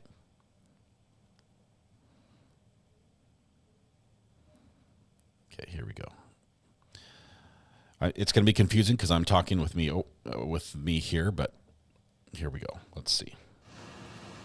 Defendant's words is a typo inconsistent with the physical evidence. Inconsistent. There's a typo? The typo statement's says consistent. Steps Defendant's out, words consistent no verbal with warning. physical evidence. Defendant shot his AK 9 times. Shell casings prove it. Ejection pattern proves where he was standing. Position and orientation of Gabriel's body proves where the shot comes from. Watching for the judge's face here. The state's going to ask you to find him guilty of second-degree murder. We also have, if you don't agree, manslaughter. If you don't agree with second-degree or manslaughter, you can find him negligent homicide. And also find him guilty of aggravated assault with a deadly weapon. He manifested everything in this situation. He escalated it. And I'm going to leave with this. The moral of the story, again, is you shot and someone is dead. The answer is yes. And now let's see the judge's face really quickly. Of all the places to have a typo, spell something wrong. Was that the side eye? All right, thank you. Don't argue the other side. Ladies and gentlemen of the jury, I need It was the about 5 side or eye. 10 minutes just It was to the finish side eye. Hang on. a verdict form. I'll go back This is one the more form time. that I'll give. Yep, that was not it. Wait. Here we go, right here. Spell something wrong. All right, thank It was you. side eye. That Argue the concludes other closing side. It arguments. was full Ladies and side gentlemen eye. of the jury, I need about 5 or 10 minutes just to finish a verdict. Okay, so deliberation time. Here we go. Let's leave this up. I don't know if you guys want. Where's my? Why did that? Oh, there we go. Almost 10 minutes. We could have a verdict there. His face killed me, says Landa. Yes, Daybell is back already. Wow, they're fast. Okay, so I am monitoring here. I've got all the music going on in that channel. We don't want that one. Nothing there as well. I'm monitoring what's happening with the court. Basically, we expect nothing further for a couple hours. It's going to be a little bit. We might pull up Chad Daybell. Do you guys want to watch Chad Daybell just for a minute? We can just pop in. It might get a little crazy. Or we could do the thumbnail. I want to see what Daybell's up to first, just briefly. Let's bring him on in the background here, so we still have the timer. Buffer, go look at Daybell. Here we go. Citizen? Yes. Why are you referencing your bar number if you're just citizen? Again, it's the form, Judge. It's a reference to the form. I'm not Mr. Daybell's attorney, never was. You put this on a pleading. If you look at the top left, you've got your name, your Idaho State bar number, your Ratliff Law offices, and attorney for defendant. You're telling me you mistakenly just wanted to file something as a citizen and not as a lawyer? I was looking for immediate relief because of the concerns I had about the case, Your Honor. And why were you doing that on a Friday night at almost midnight? You've known about this case for a long time, according to your own content here, right? That's correct. So why are you doing it then? Because I thought I needed to do something to slow it down. Trial scheduled for how many years? And you wanted to slow it down the day before trial started? I'd also gotten calls from Mr. Pryor, Judge, for help. That might be fine, but did he ever retain you on the case, or did you ever enter an appearance for the defendant? I did not. All right, and you do state in here you're filing this pleading without the permission of the defendant or his counsel, correct? That's correct. You also state in here and call yourself an intervener. What basis do you have to intervene? Based on my, on the brief. yeah, it's set out in our brief, Judge, as to the basis for why I wanted to intervene. In the motion, I quote you the relief I wanted. I give you the grounds on page 1 as to why I wanted that relief and why I thought it was necessary. Okay, and you're going to intervene now not as Terry Ratliff lawyer, Terry Ratliff citizen at large? I think it's semantics, Your Honor. Citizen at large. Let me stop you there. It's absolutely not. A bar licensed attorney filing something with their bar number to the court is completely different than a citizen. That is not semantics. This is what brings you within the auspices of Rule 11. I understand. I said perhaps I should have signed it as a citizen, but I didn't. All right. In your intent to intervene, whether it's as a citizen or an attorney, let me read you a couple of case quotes. Quote, the Idaho rules of criminal procedure do not provide a process for intervention. The inability of non-parties to intervene in a criminal case recognizes that the considerations underlying intervention in civil cases are not applicable to criminal proceedings. That's People versus Ham, and that's State versus Johnson, 167 Idaho 454. He wants to intervene. And we've also got another Idaho case citing, quote, petitioners are correct that Idaho's rules of criminal procedure do not provide a specific mechanism for third parties to intervene in a criminal case. So again, I think there's settled case law that prohibits intervention in a criminal case. And I'd like to know what authority you have that says you have a right to intervene either as an attorney or a citizen in this case. As outlined in our brief, Judge, sorry about that. As outlined in our brief, we have given the court several cases where the Idaho appellate courts have allowed people to intervene in cases in a criminal matter, even though they're not parties. That's my basis. So you intervene, and then we've got two parties here. We've got the state, we've got Chad Daybell, and you're going to float around and be what if you intervene in this case? What are you going to be? I'm not going to be floating around this case, Judge, because you haven't granted my motion. Well, assuming you got to intervene, you assumed in your motion you did intervene because you called yourself the intervener once you got going in your motion. What were you going to be at that point?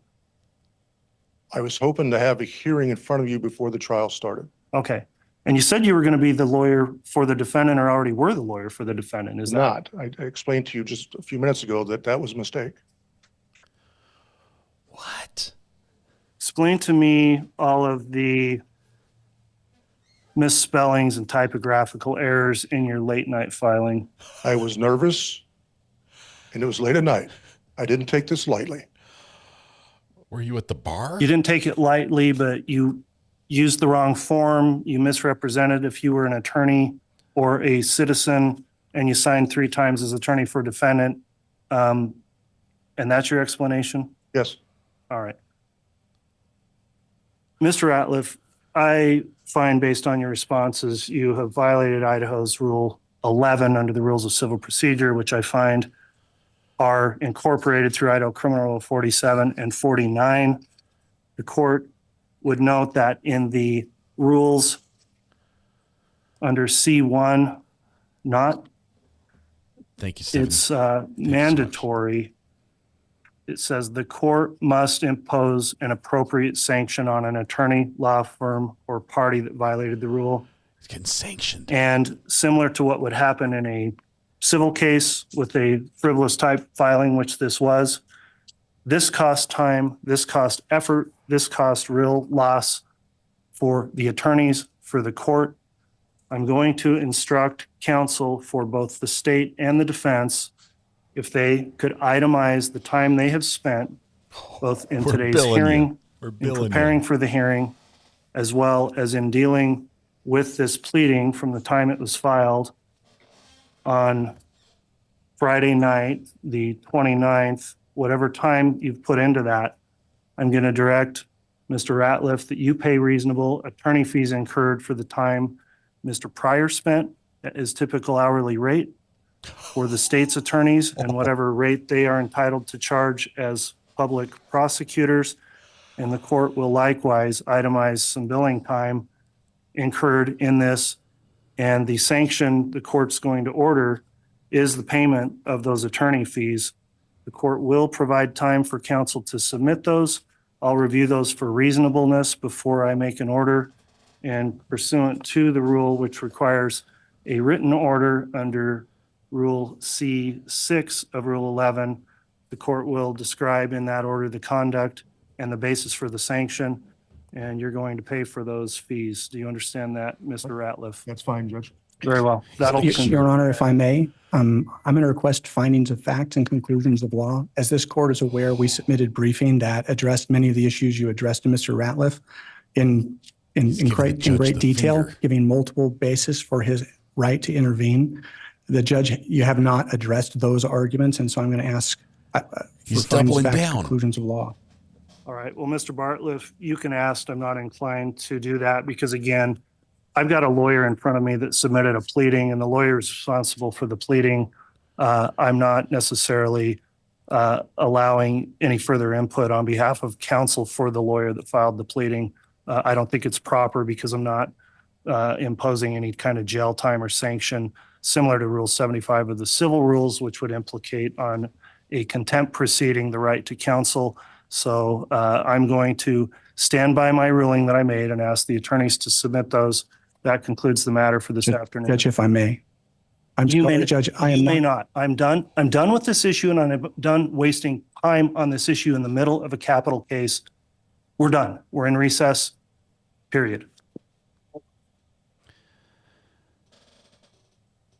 So that happened, or I should say that just barely happened.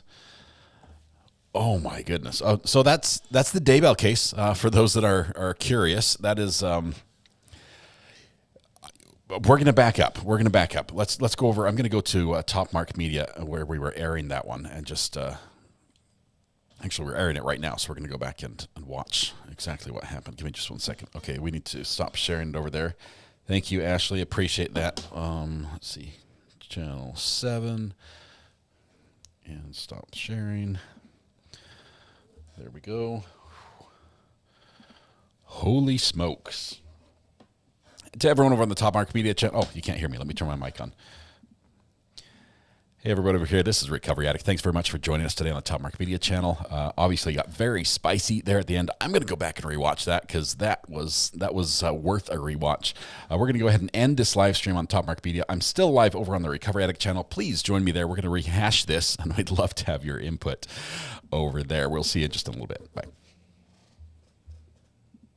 All right, spoke to them.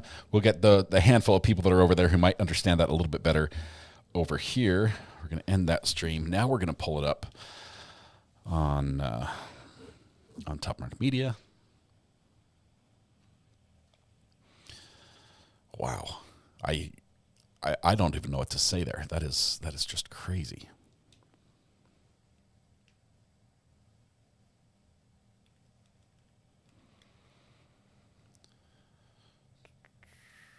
All right, here on this one. Okay. Oh, come on. There we go.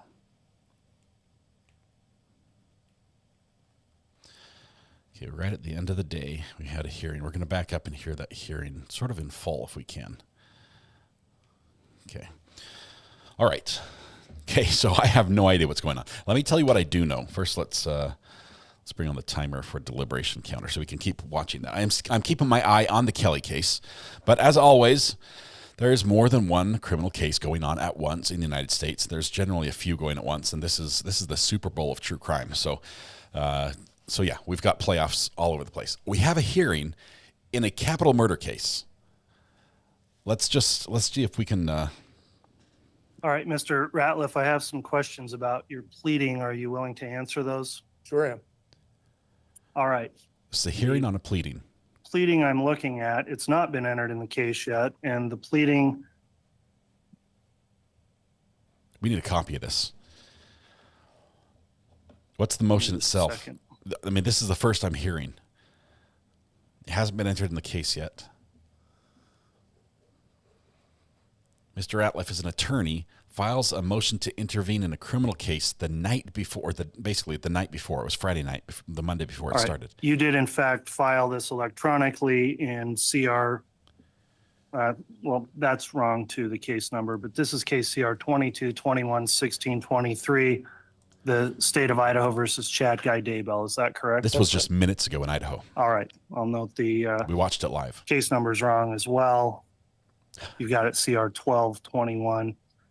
The first part I want to know under Rule 11, which requires you to make representations We need to go the to the court. session before this break. Okay, we'll back up. We'll back up. This is worth it. We've got time. Hold yourself out as... We have to go back to the session before this break. Oh, there it is. It's just a short one. It's not much. Okay, here we go. We're gonna pick up before. Thank you. Good afternoon. We're on the record on case CR 22-21-1623, State of Idaho versus Chad Guy Daybell. Mr. Daybell is here present, represented by his attorney, Mr. Pryor.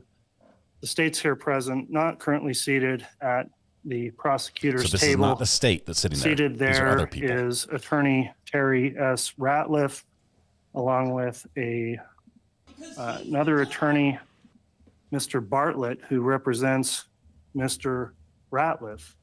The court is taking up today an order to show cause hearing, and I'm going to briefly discuss the procedural history that brings us to this at this time. I'll note that this was a motion that was filed by Mr. Ratliff, who is a bar licensed attorney through the state of Idaho, and filed a pleading purporting to be the attorney for the defendant in this case. And the pleading was filed on March 29th at 11:42 p.m., so shortly before midnight on a Friday. And I do want to discuss briefly the timing of the filing.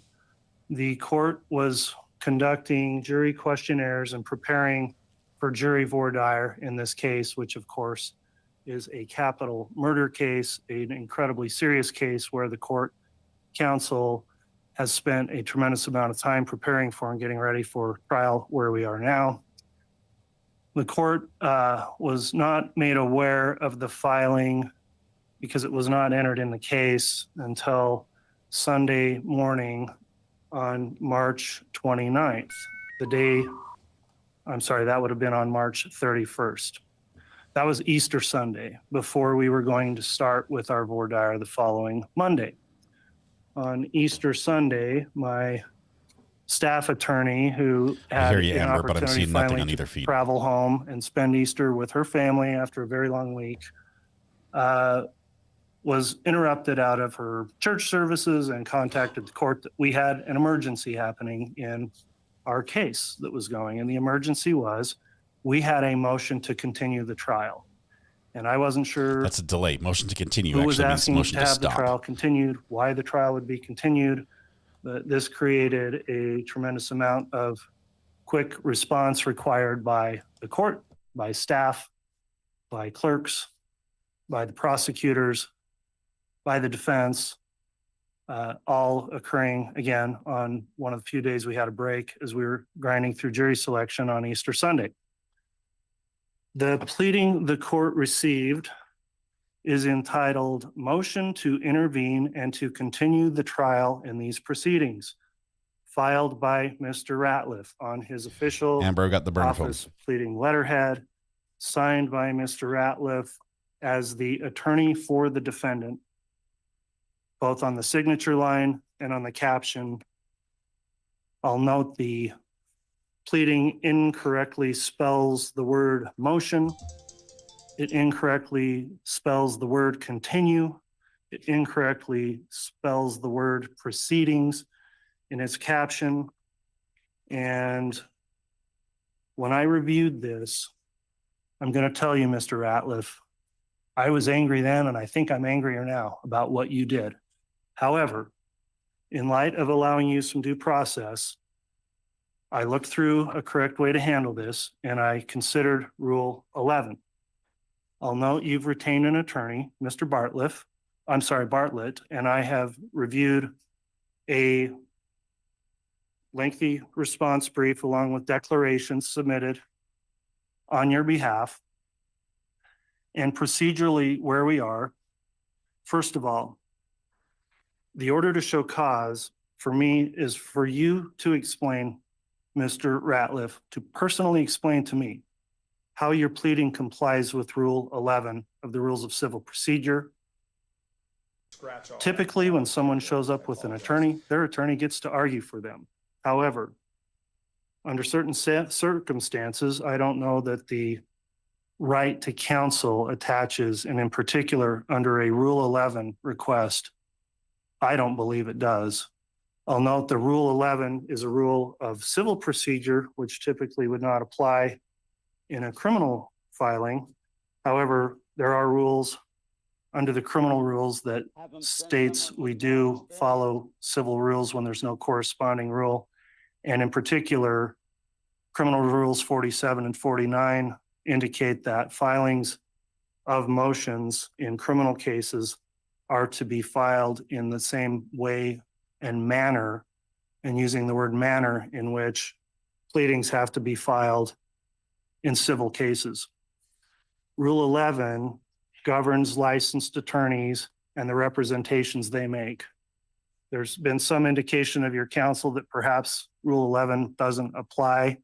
I believe Rule 11 does apply. I don't believe lawyers can file whatever they want in a criminal case without being subject to the representations under Rule 11, where they certify certain things and making those filings as officers of the court.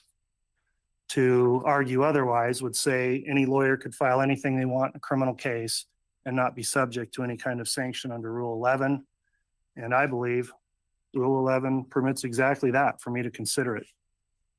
Rule 11 under Part C3 allows the court to conduct an inquiry on its own initiative. And the court has done this, not at the request of the parties, but at my own request, because I do have questions for Mr. Ratliff. And I'll note procedurally, while I appreciate the time and research Mr. Bartlett has put into the case, we don't have a party in this case appearing before me. Mr. Ratliff, you are not the defendant. You are not the state. You are not a prosecutor. You are not the defense attorney. You are an attorney with a license that filed something asking me to stop this trial when I don't think you had any legal standing to do that. And I'm going to give you personally an opportunity to make any explanation you want as to some of my questions. I am not going to turn this into an adjunct litigation under the auspices of this capital murder case, because quite frankly, you don't represent the defendant here. You don't represent the state. You're not a party. And I'm not going to let this devolve into a whole separate procedural mess in this case and create a record of some side issue that has nothing to do with the charges the state is currently putting evidence on for. We need now that I've had my say about how we got here and why we are here, Mr. Ratliff, I have questions for you under Rule 11. And if you'd like to answer those questions personally, I will ask you some questions. If you don't want to answer those questions under the advice of counsel, I'll understand that as well. And I don't know that I even need any input from the parties. So, Mr. Ratliff, are you going to answer the court's questions as it relates to Rule 11? Are you going to answer the court? There's only one right answer. And it's yes, Your Honor.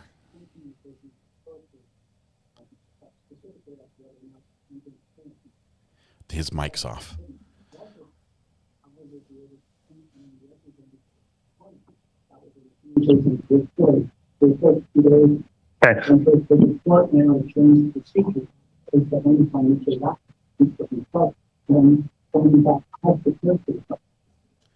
We can barely hear him, even though I boost the audio, and it's going to deafen us if it comes back.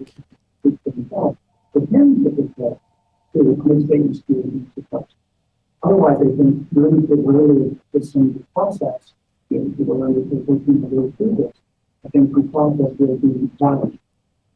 The rules regarding consent. I'm not in contempt. I'm not in contempt, Mr. Bartlett.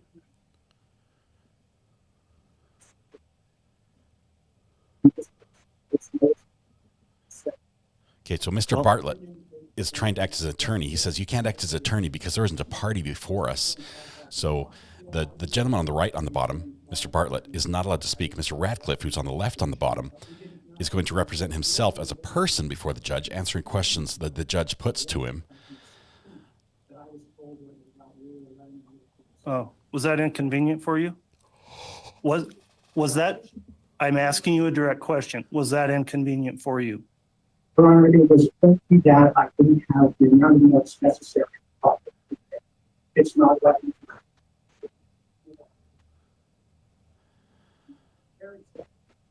I'm very sorry. Mr. Bartlett, hold on. I indicated I wasn't going to have you argue this motion. I allowed you to start making it, and you are doing precisely that. I've thought this through. I'm in Rule 11 here. I'm in a rule that governs lawyers and their pleadings. When lawyers sign off on pleadings, lawyers are responsible for their pleadings. Lawyers, unless they're facing a sanction of jail under contempt, do not necessarily have the opportunity to have counsel represent them on a Rule 11. If you file a frivolous civil complaint and a judge says, I'm going to award fees because it was frivolous, you don't get to have another lawyer from another firm jump in between you and the judge and the complaint you filed, because you have the responsibility as a licensed attorney to put your name on pleadings and stand behind your signature under those rules, under Rule 11, and what you certify, and you answer those. In my opinion, Mathis, and I'm the thank judge you. here, this is how you address Rule 11. So with all due respect, Mr. Bartlett, I appreciate you attempting to and wanting to represent your client. Again, you can do that. You've talked to him before. You can talk to him after. But the questions I have on Rule 11 relate directly to a pleading that Mr. Ratliff filed as licensed attorney in this case, and I have a right to ask him about his pleading that he filed. And so if you want to take a moment to consult with him, we have that one. Thanks you can do that, but I'm not going to have you argue the merits of Mathis this. and That will everybody. be up to you or Mr. Ratliff. That I have an opportunity to speak with him. So thank you so much for that. Okay, I'll take the time you need. I don't want to spend much more time this afternoon. We're in the middle of this trial. We've had evidence today. We're going to have evidence tomorrow. Make it quick, and then let me know what your client wants to do. Yes, sir. Okay, so while they are in break, we'll keep the audio going from that. We're going to take a look at the motion they filed, and thank you. I think Mathis, did this one come from you? I think you pulled it from as the gavel drops. Thank you. Let's see. Let's zoom in here. This is a motion. Let me go full screen here. No action in the Kelly case yet. And the person on the call, that was Laura. She's our court watcher. She is there. She's going to be calling me if anything happens, if there's a question or anything else. That'd be great. Laura's been very kind, knowing that we're on replay, has not been calling in, giving any spoilers as she's been sitting in court. We're going to get to her when we have some time here. If not today, tomorrow while we're on verdict watch.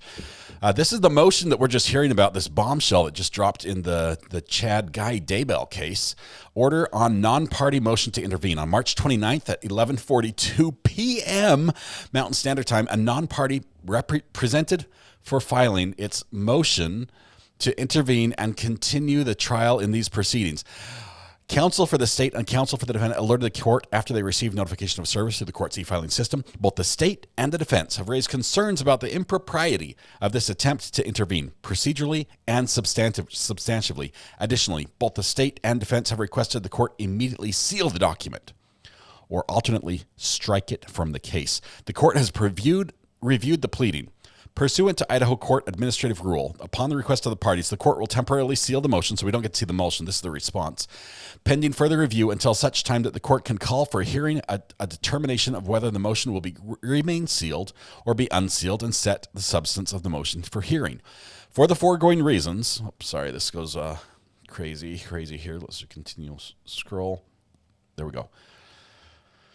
For the foregoing reasons, the clerk is directed to accept the presented pleading for filing under temporary seal, finding that protecting the fundamental right to a fair trial predominates over public disclosure at this time, and that sufficient privacy interests are invoked by this filing. The court determines that this is the least restrictive measure until the court can call for a hearing, a motion on the request to seal, or strike the pleading from counsel in this case. Any dissemination or disclosure by the motion by any individual in possession of the filing is expressly prohibited. Well, Judge, if the genie is out of the bottle, I'm just asking for a friend. Is the genie out of the bottle? Oh my goodness! Somebody filed a motion. All kinds of craziness. We're week 1 of the Daybell trial, which is going to go weeks, if not months. And footnotes, please. You guys want footnotes? Let's see. Footnotes. Let's zoom in here. Counsel similarly raised concern. Let me pull it up on screen here. Counsel similarly raised concern that,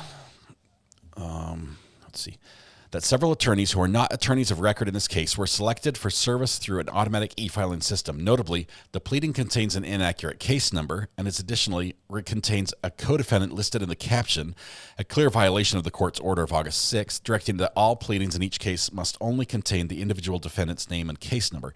Additionally, the court determines that the ICAR also sets forth Please be seated. a rationale for sealing this motion at this time. So now we're going to jump back All right, to... Mr. Ratliff, I have some questions about your pleading. Are you willing to answer those? Sure am.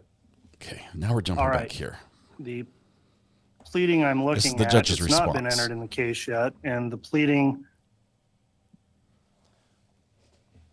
I think I mentioned Lori as well. Give me just a second.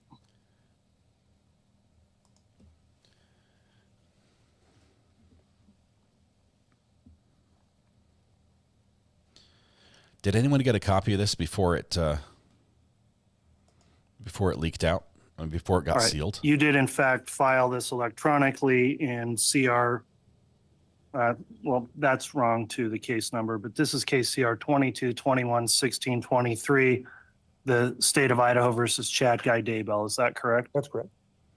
All right. I'll note the case number is wrong as well. You've got it CR 12-21. The first part I want to know under Rule 11, which requires you to make representations to the court, you hold yourself out as, entitle yourself attorney for the defendant. That's Chad Daybell. Why do you say that? Judge, as you know, this is Or a is it template Lori? form, and I simply forgot to take that off of there. That was Scrivener's error on my behalf. Okay, Scrivener's error. On the, If you notice in the body of the motion, Judge, I say without permission of the defendant or his trial counsel. all right, let's look at your signature on page 3. You signed Terry S. Ratliff of the firm, attorney for the defendant on page 3, don't you? Again, because it was in my template. All right, on page 2, again, a signature, Terry S. Ratliff of the firm, attorney for the defendant, correct? I don't have a page 3, Judge. The Scrivener's I error. have a page 1 or 2. Sounds like a drunk file to me. A drunk file. The bottom of the certificate of service is one signature, another at the bottom of the contents of the pleading. If it's there, Judge, it's there because it's a template form and I didn't strike it. Okay, so 3 times you called yourself the attorney for the defendant. So who are you the attorney for? Me. So Terry S. Ratliff, attorney for Terry S. Ratliff in this case. I should have signed citizen. Citizen? Yes. Why are you referencing your bar number if you're just citizen? Again, it's the form, Judge. It's a reference to the form. I'm not Mr. Daybell's attorney, never was.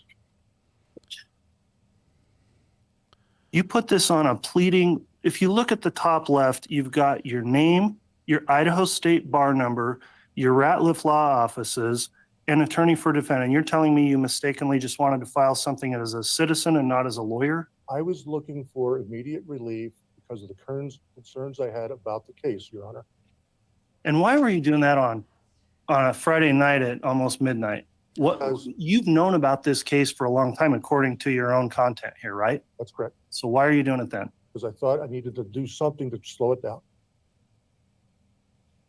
Trial scheduled for how many years? And you wanted to slow it down the day before trial started? I'd also gotten calls from Mr. Pryor, Judge, for help.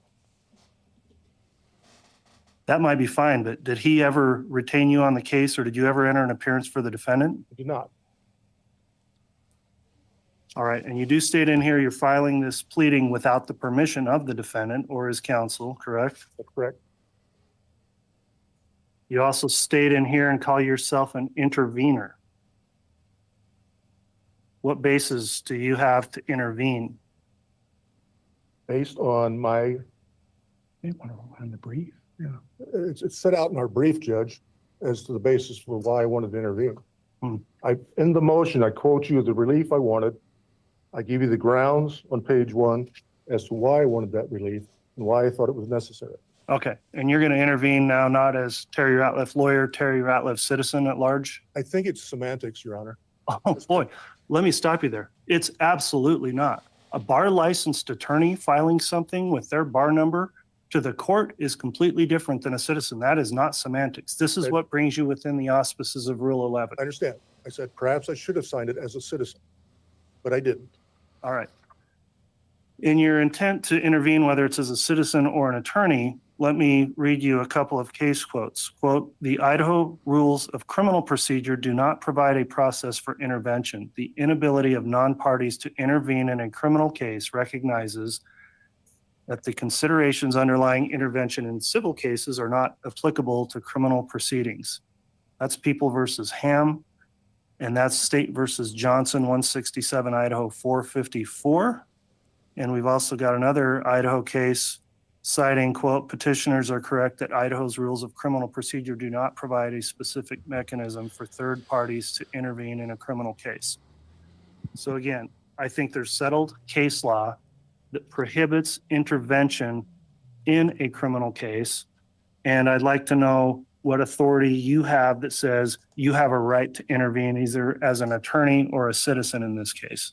As outlined in our brief, Judge, sorry about that. As outlined in our brief, we have given the court several cases where the Idaho appellate courts have allowed people to intervene in cases in a criminal matter, even though they're not parties.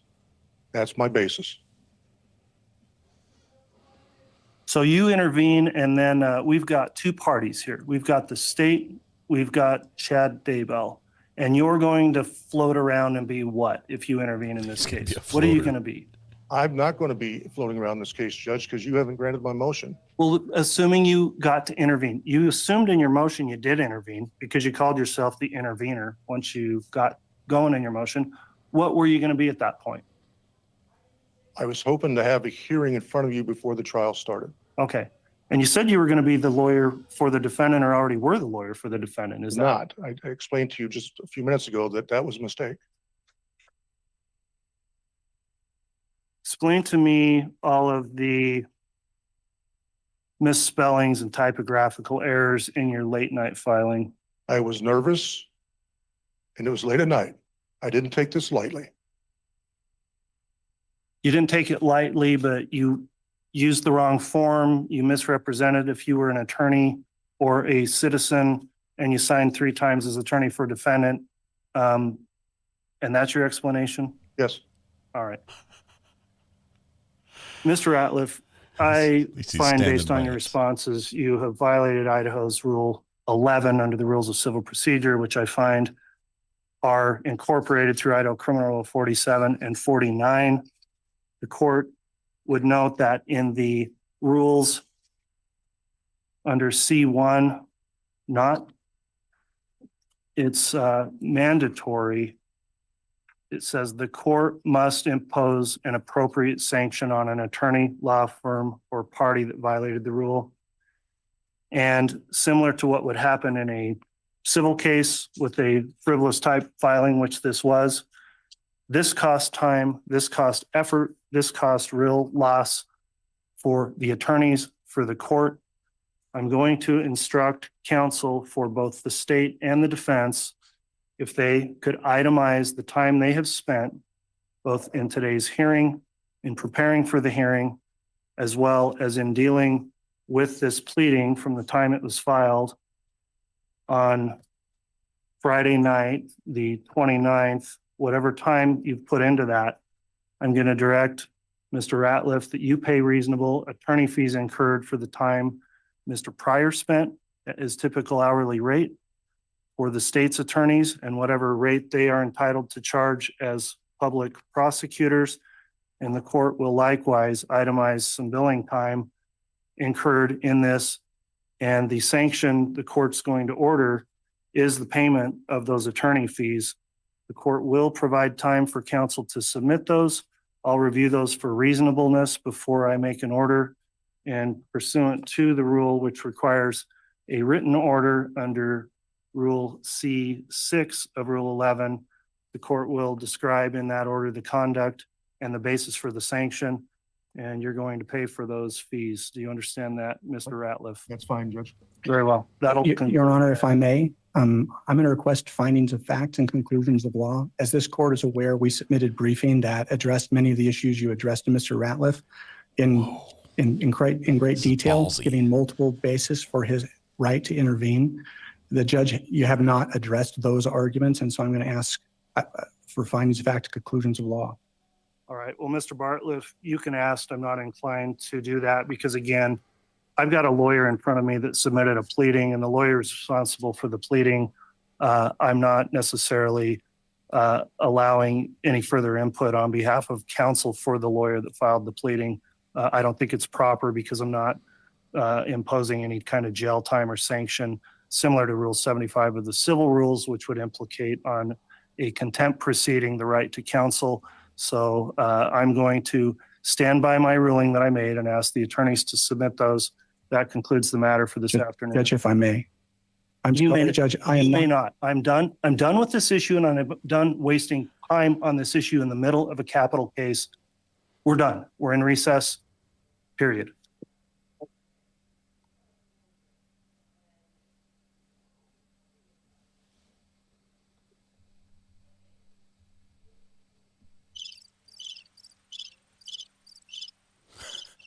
I'm sorry. That was nuts. That was nuts. The judge was having none of it. The judge was having absolutely none of it. That was unbelievable. I don't know all the details. I wish I knew. I wish I knew all the facts on this one. I've not been following that case. We've had our own cases to follow. I put the crickets in there. That was me. For those that have been following this case a little bit, maybe explain a little. It sounds like Mr. Ratliff and Mr. Barcliff have this thing going on where they tried to intervene in this case, and so Mr. Ratliff tried to intervene as an individual, brought Mr. Barcliff along as his lawyer, a lawyer for the intervener. The judge basically said you did it all wrong. You did, first of all, you did this at midnight on Friday night.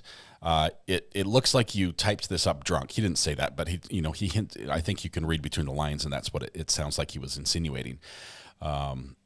All the spelling mistakes, the form was wrong, the case number was wrong, signed as the counsel to the defendant, which he is not and has never been. Ratcliffe and Bartlett. Oh my goodness. Phone lines are open. How about that? I'll open the phone lines, Red Pen. I'd love to hear from you. You've been following over there, Ashley as well. We are still waiting from. We've got Laura down in the courthouse in the Kelly trial in Arizona, watching for any movement in the court. She's going to let us know when something happens. Nothing has happened yet. We have not had any questions. Nothing has come out that we have heard from the deliberations regarding the jury at this time. So they're going to continue to deliberate at least until 5 o'clock. Well, at latest until 5 o'clock, unless they decide to go home earlier. What was the point of it? We don't know. The judge said, seal it right away. Hide this. Clerk, hide this. Don't let anyone see it and erase it from the file. Okay? If we can do that. Hide this until we can determine if this gets really erased. We might never know the details of that unless it comes out eventually. Ratliff took one for the team. He took something. What the funny part is what Mr. Ratliff was ordered to pay the jury fines and everything. Mr. Ratliff was ordered to pay, and Mr. Bartlett comes in he's like, Judge, you just ordered that. I want to see findings of fact. I want you to prove it. I want case law. Show your receipts for how you got to your decision just now. Because this is, oh my, dude, your client just got hit with thousands of dollars of fines that probably are not going to be scrutinized too heavily when it's like, oh, I spent 36 hours at $400 an hour preparing for this. It's the fines are coming. And here you are wasting more of their time, literally wasting more of their time that's going to show up on the bill. That was ballsy. I don't know why he wanted a delay. I don't know why. He said he wanted relief. Now, relief in a motion is basically when you say, a motion is basically, Judge, I want you to do this. I want you to say, stop this or impose this or make this ruling. The relief I want is the change, the thing I want to affect. So he says in the motion, I've listed what relief I'm seeking, but part of that was stop this trial so I can get this relief. And I don't know. Amber's like, shush, shush, shush, shush, shush. Okay. We'll see if it's out there.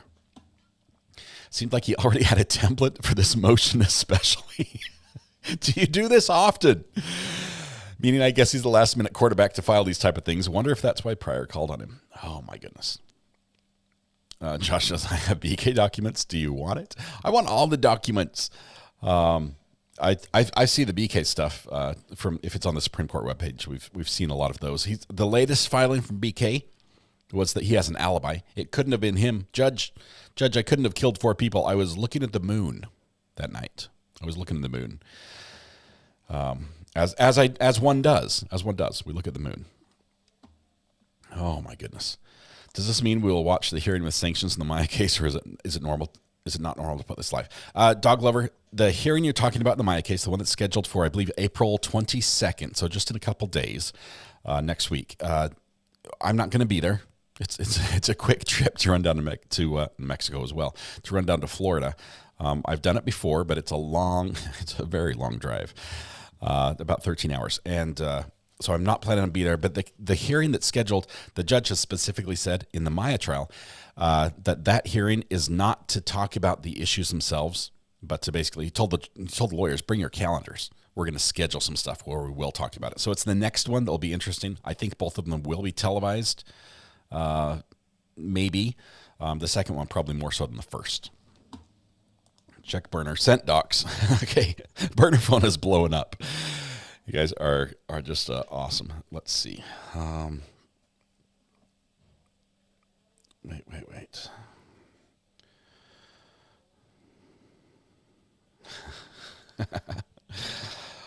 All right. Good stuff. Hang on. Boise.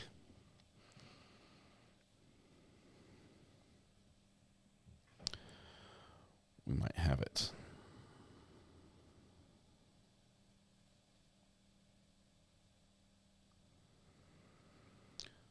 Oh, wow. I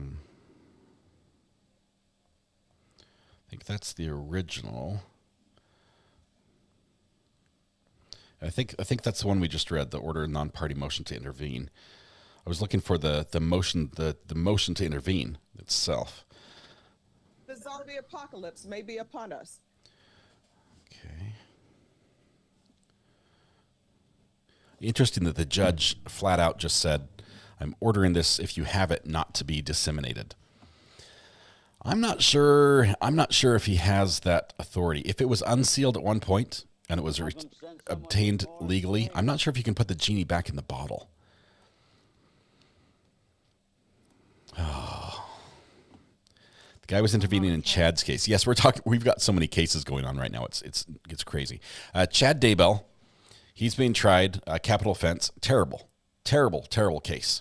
The facts of that will make your heart ache and your eyes roll. It's a crazy case. Read my comment about Nate Eaton. Nate was already mentioned in court once already today. Let's see. I checked the weather in Idaho. Moscow, Idaho on November 13th. It was overcast that night, says Yolanda. No moon watching that night. Where's your comment on Nate? Nate Eaton tried to interview them as they were leaving. They said no comment, but they high-fived each other.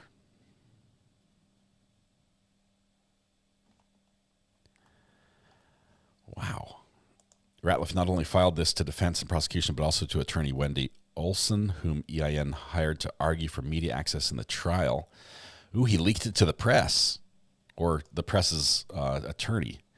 Wendy's a good one normally. Oh, man. What a day. What a day. We are in verdict watch right now. We're approaching the 1 hour mark for the Arizona v. Kelly jury as they're deliberating in that case. We do have a court watcher. Laura is down in the courtroom or in the courthouse watching. As soon as something happens, she'll be reaching out and will let us know. Also, when the time's right, we're gonna let her weigh in a little bit on some of the jury, on some of her observations as she's been in the court observing. While we were behind, she was not calling because that would give spoilers.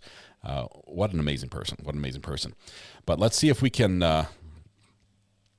find a little bit more on this Idaho thing. Everyone's scrambling looking for things. Let's see. I'm going back to the burner phone just for a minute here. Okay. Sent an image. I'm getting tips and leads all over the place from all you fantastic web sleuths. Denise is attending Daybell trial tomorrow.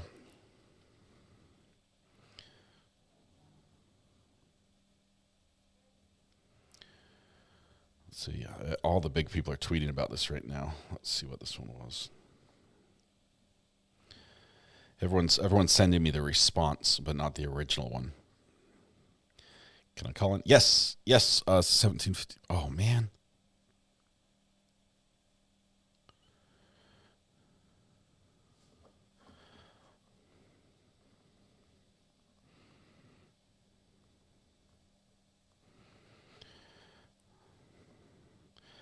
I think Laura had texted me and I missed it. She says, can I call in? I'm standing with the defense.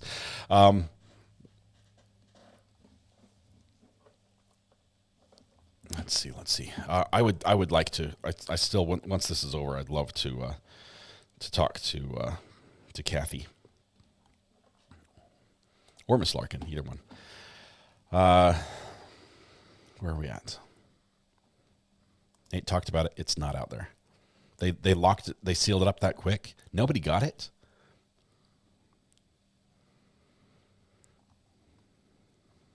Idaho and Wisconsin have strange cases. Oh, man.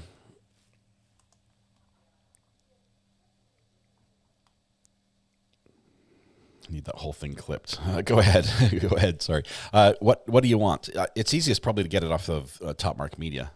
Does that work, or do you need me to make a copy of part of it? I might be able to. Let me do that, Lady Draconis.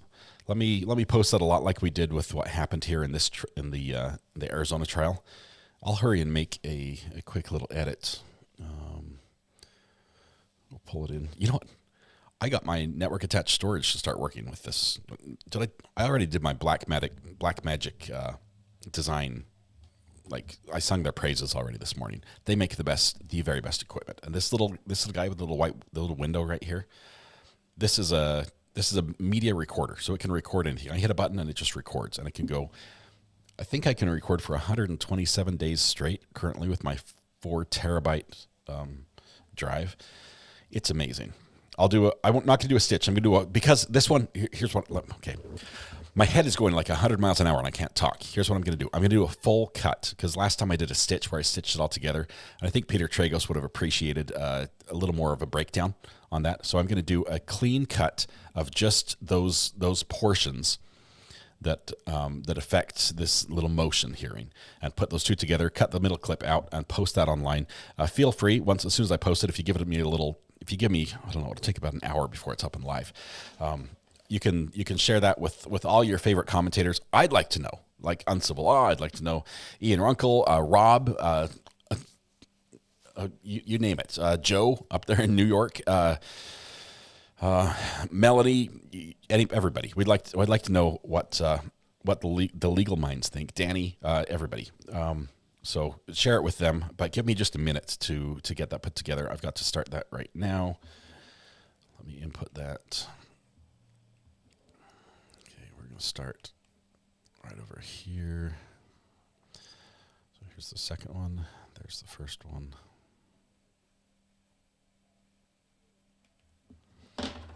And just like that, we record. And because it's network attached storage, I can record on this and edit from any of my machines. Is that cool? Yes, that's cool. I think it's cool. It's a nerdy thing, but we'll get that together and we'll share it. And please let everybody know, 100%. They're willing. This is not something that I'm trying to, own and have rights to.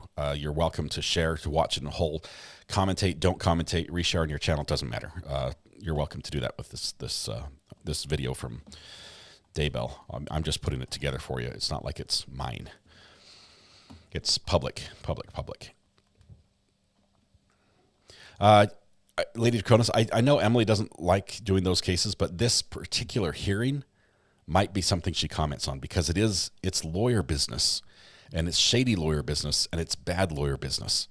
And I think she might have something to say about that without getting into the case itself, because this sort of is separate from the case. Man, intervener, what nerve? What nerve? All right, who's doing Daybell? Bobby, I'm running it on the Top Mark Media channel, but it's just... Okay, let's see. Let me make sure that's working. We've got some... Thank you. Please be seated. This is the judge. Just 1 second. I'm just testing. And, Your Honor, I apologize to do this, but before we bring the jury in, could counsel approach briefly? Yes. Don't think this is the right one.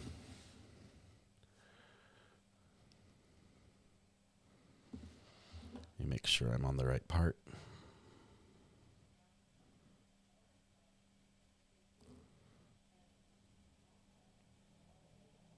Okay, I went back too early. Got too much. So we'll stop recording and start again.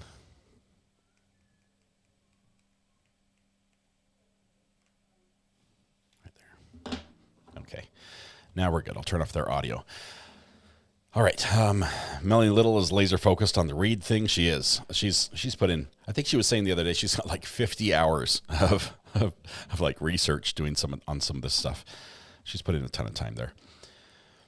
I think Brandy has followed Lori, and so she has a lot of the background on this. I know she's also following the Reed trial, the Karen Reed.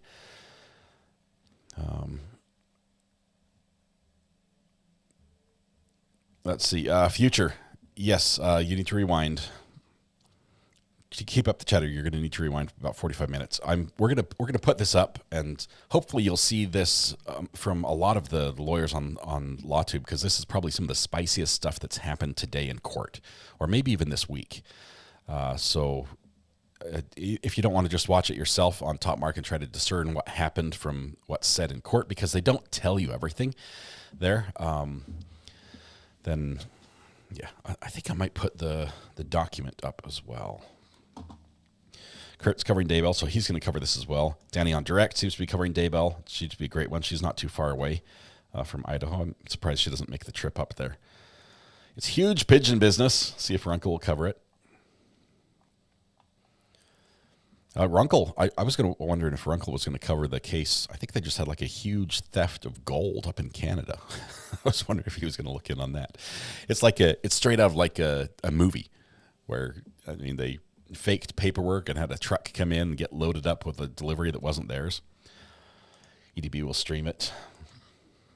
Going to trend for days. It's huge. Brandy will be doing Read Live and speed trialing Daybell in the evening. Brandy, I don't know how she burns the candle both ends like that. Did you ever talk to Sorry Not Sorry? No, I don't think I have. And if I did, I don't remember. Kurt stopped covering Daybell.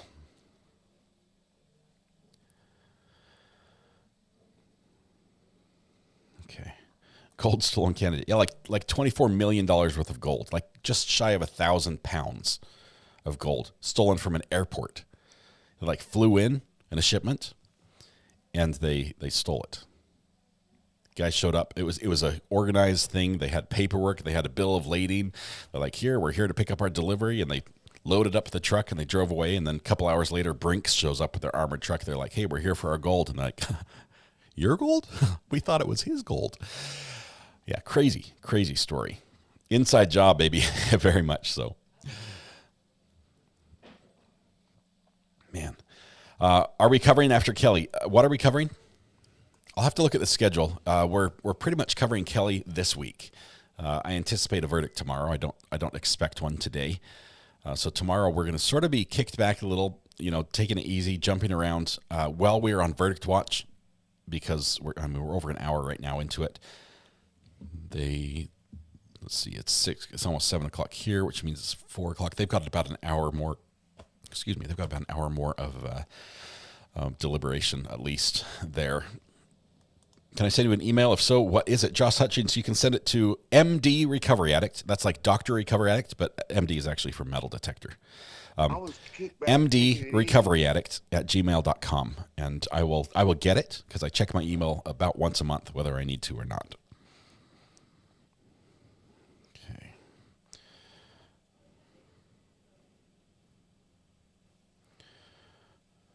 All right. I've got so much stuff. Emily's covering Karen Reed. I know the DUI guy, Larry, and his fiance were up in Boston to cover that as well. Let me take this call. I need to accept it before I pick up the... Hey, this is Recovery Addict. Who's on the phone? How's it going? Steve, how are you doing? Not bad. How you doing? Well, it's a good day if you're a court watcher. It's been crazy today. Yes, it is. It is quite the day. What's on your mind? Well, I was just curious if you wanted to take a look at the thumbnail real quick. Yeah. Or if you'd rather wait till tomorrow. Let me pull it up. Watch. Let me pull it up. Hang on just 1 second. Where is it? It's over here. No, all my phones are ringing simultaneously. Okay. So just while we do this, everybody know I'm simultaneously recording Chad Daybell so we can edit that and get that up to YouTube as a standalone clip so people can share that with the craziness that just happened. I'm monitoring 2 feeds and the burner phone for happenings in the Kelly trial. And we're also now looking at the thumbnail, which Steve N is on the phone to help us understand. Steve, where do you want to start? It would be more impressive if you were doing all this riding a unicycle. How do you know I'm not? Because you're on camera. I'm balancing here for a reason. Okay. Let's see. I'm going to turn my picture off so you can see the whole picture. Let me know. So a lot of these shouldn't be a big stretch. Can you just say the updates tonight? Can you just do the latest updates and point out what was added? The latest one since I called in last time. Yeah. Start on the left side. Bottom corner where I am, so I can pop back on screen in just a minute. I can't see. I'm sitting at a stoplight. Oh, you have to go from memory then. That's good. That's pretty much. Okay. I've looked at it enough. I should be able to remember. So we've got the Ola. Hello that's in the barn. Oh, yeah. Yep. That's up on the barn. The Ola hello. We've got cross daggers. Cross daggers that's not really new. That was back from the what was she, the ME and the defense attorney that did not like each other.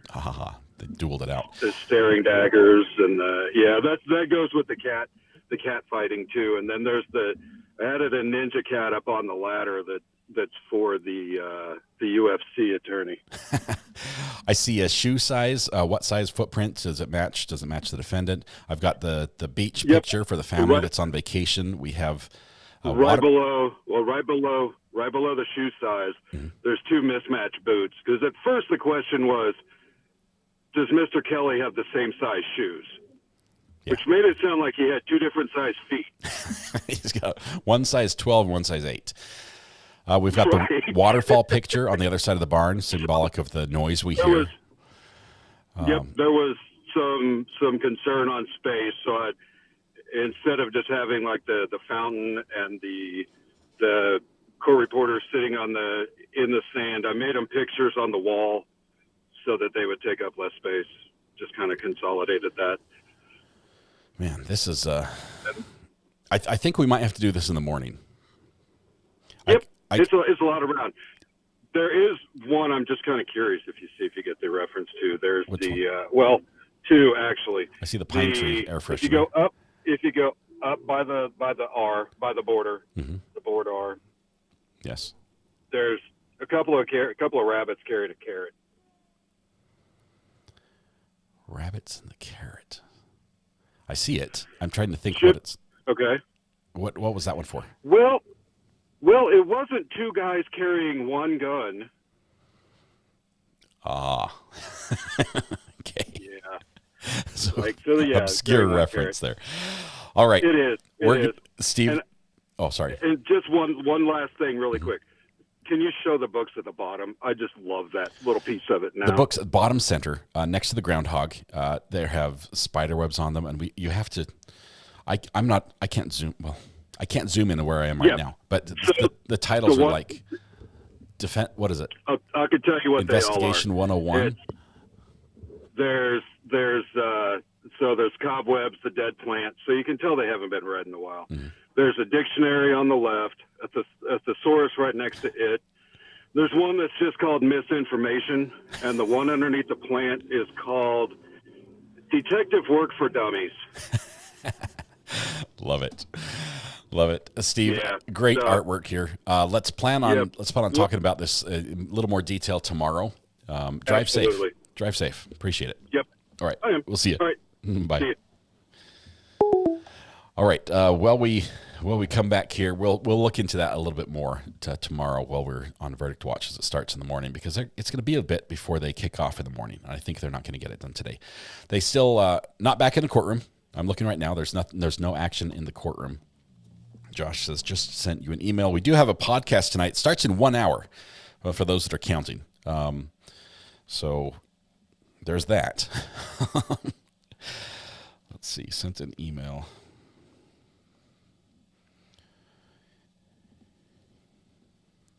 It's loading a bunch of email.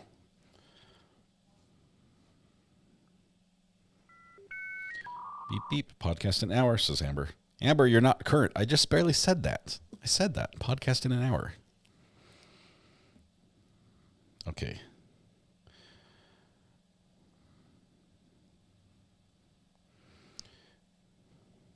It has not come through yet on the Recovery Addict channel. Checking for email again. It's downloading.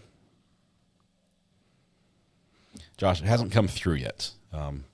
Make sure it went to mdrecoveryaddict@gmail.com.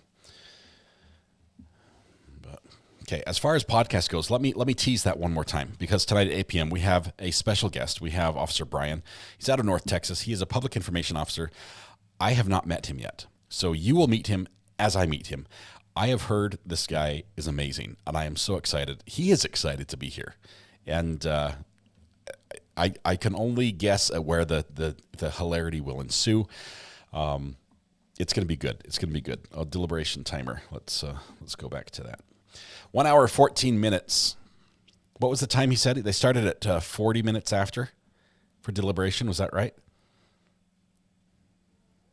I think they started at something 40, which means they should be done here soon, right? What is it? Hey, Siri, what time is it in Keno Springs, Arizona? Springs, Arizona. It's 15:57. So they have another hour.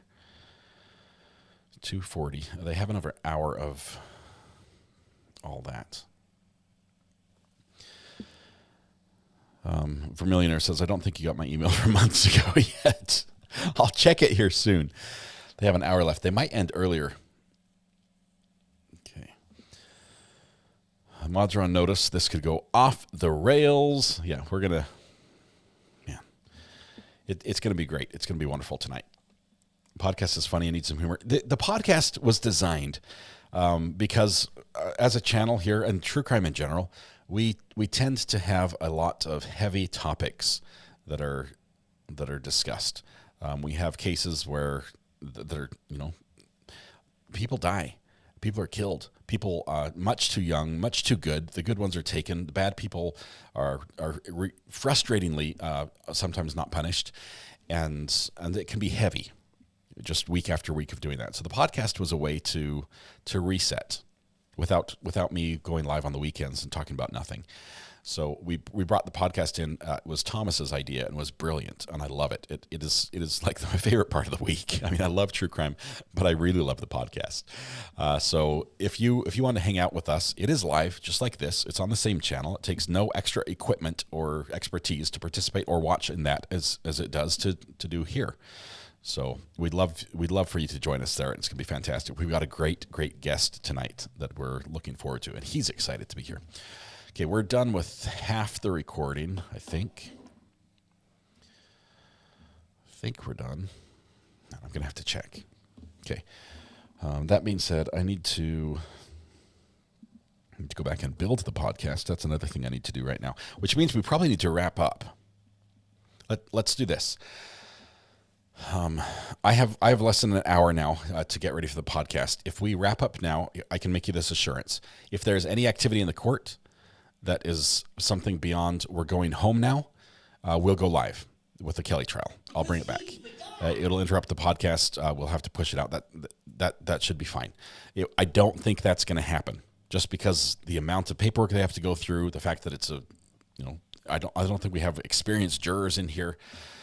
They've got a lot to do, and probably we have people on both sides of the aisle as far as opinion goes. So we're going to do that. I'm going to prep for the podcast. I'm going to get that video uploaded to the, I'll probably put it on the Recovery Addict channel. And it will just be a clean video, and please share it and let everyone know. They're welcome to share it and do their commentary on it. I'd love to hear the different impressions of what's going on and information if they have additional information. Let's see. Anything else? Yeah, we'll be back in an hour with the podcast. That's pretty much it. They're going home around 5 p.m. I'll keep watching this. I've got two feeds on my screen. If anything happens in court, they're going to let me know. We also have a court watcher in there that'll keep me on my toes, so we'll know. Man, it's been a crazy day. Thank you all for being here. I like to think this is the best place on YouTube to watch true crime. That is because of all of you. Thank you to our amazing moderators and the incredible hard work they do behind the scenes and in front of the scenes. Love it. Podcast is coming up next.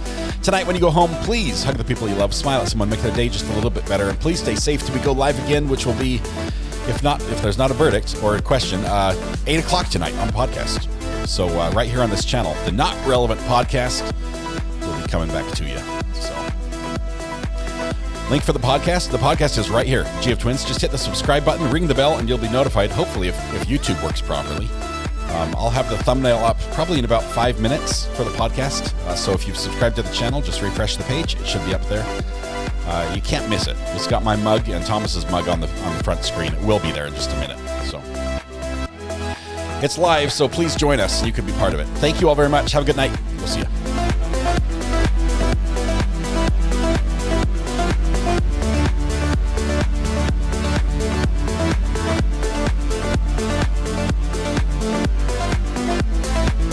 I was kicked back, taking it easy. Oh.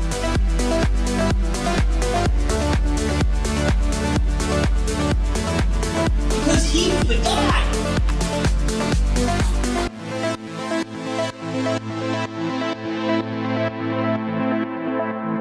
The zombie apocalypse may be upon us.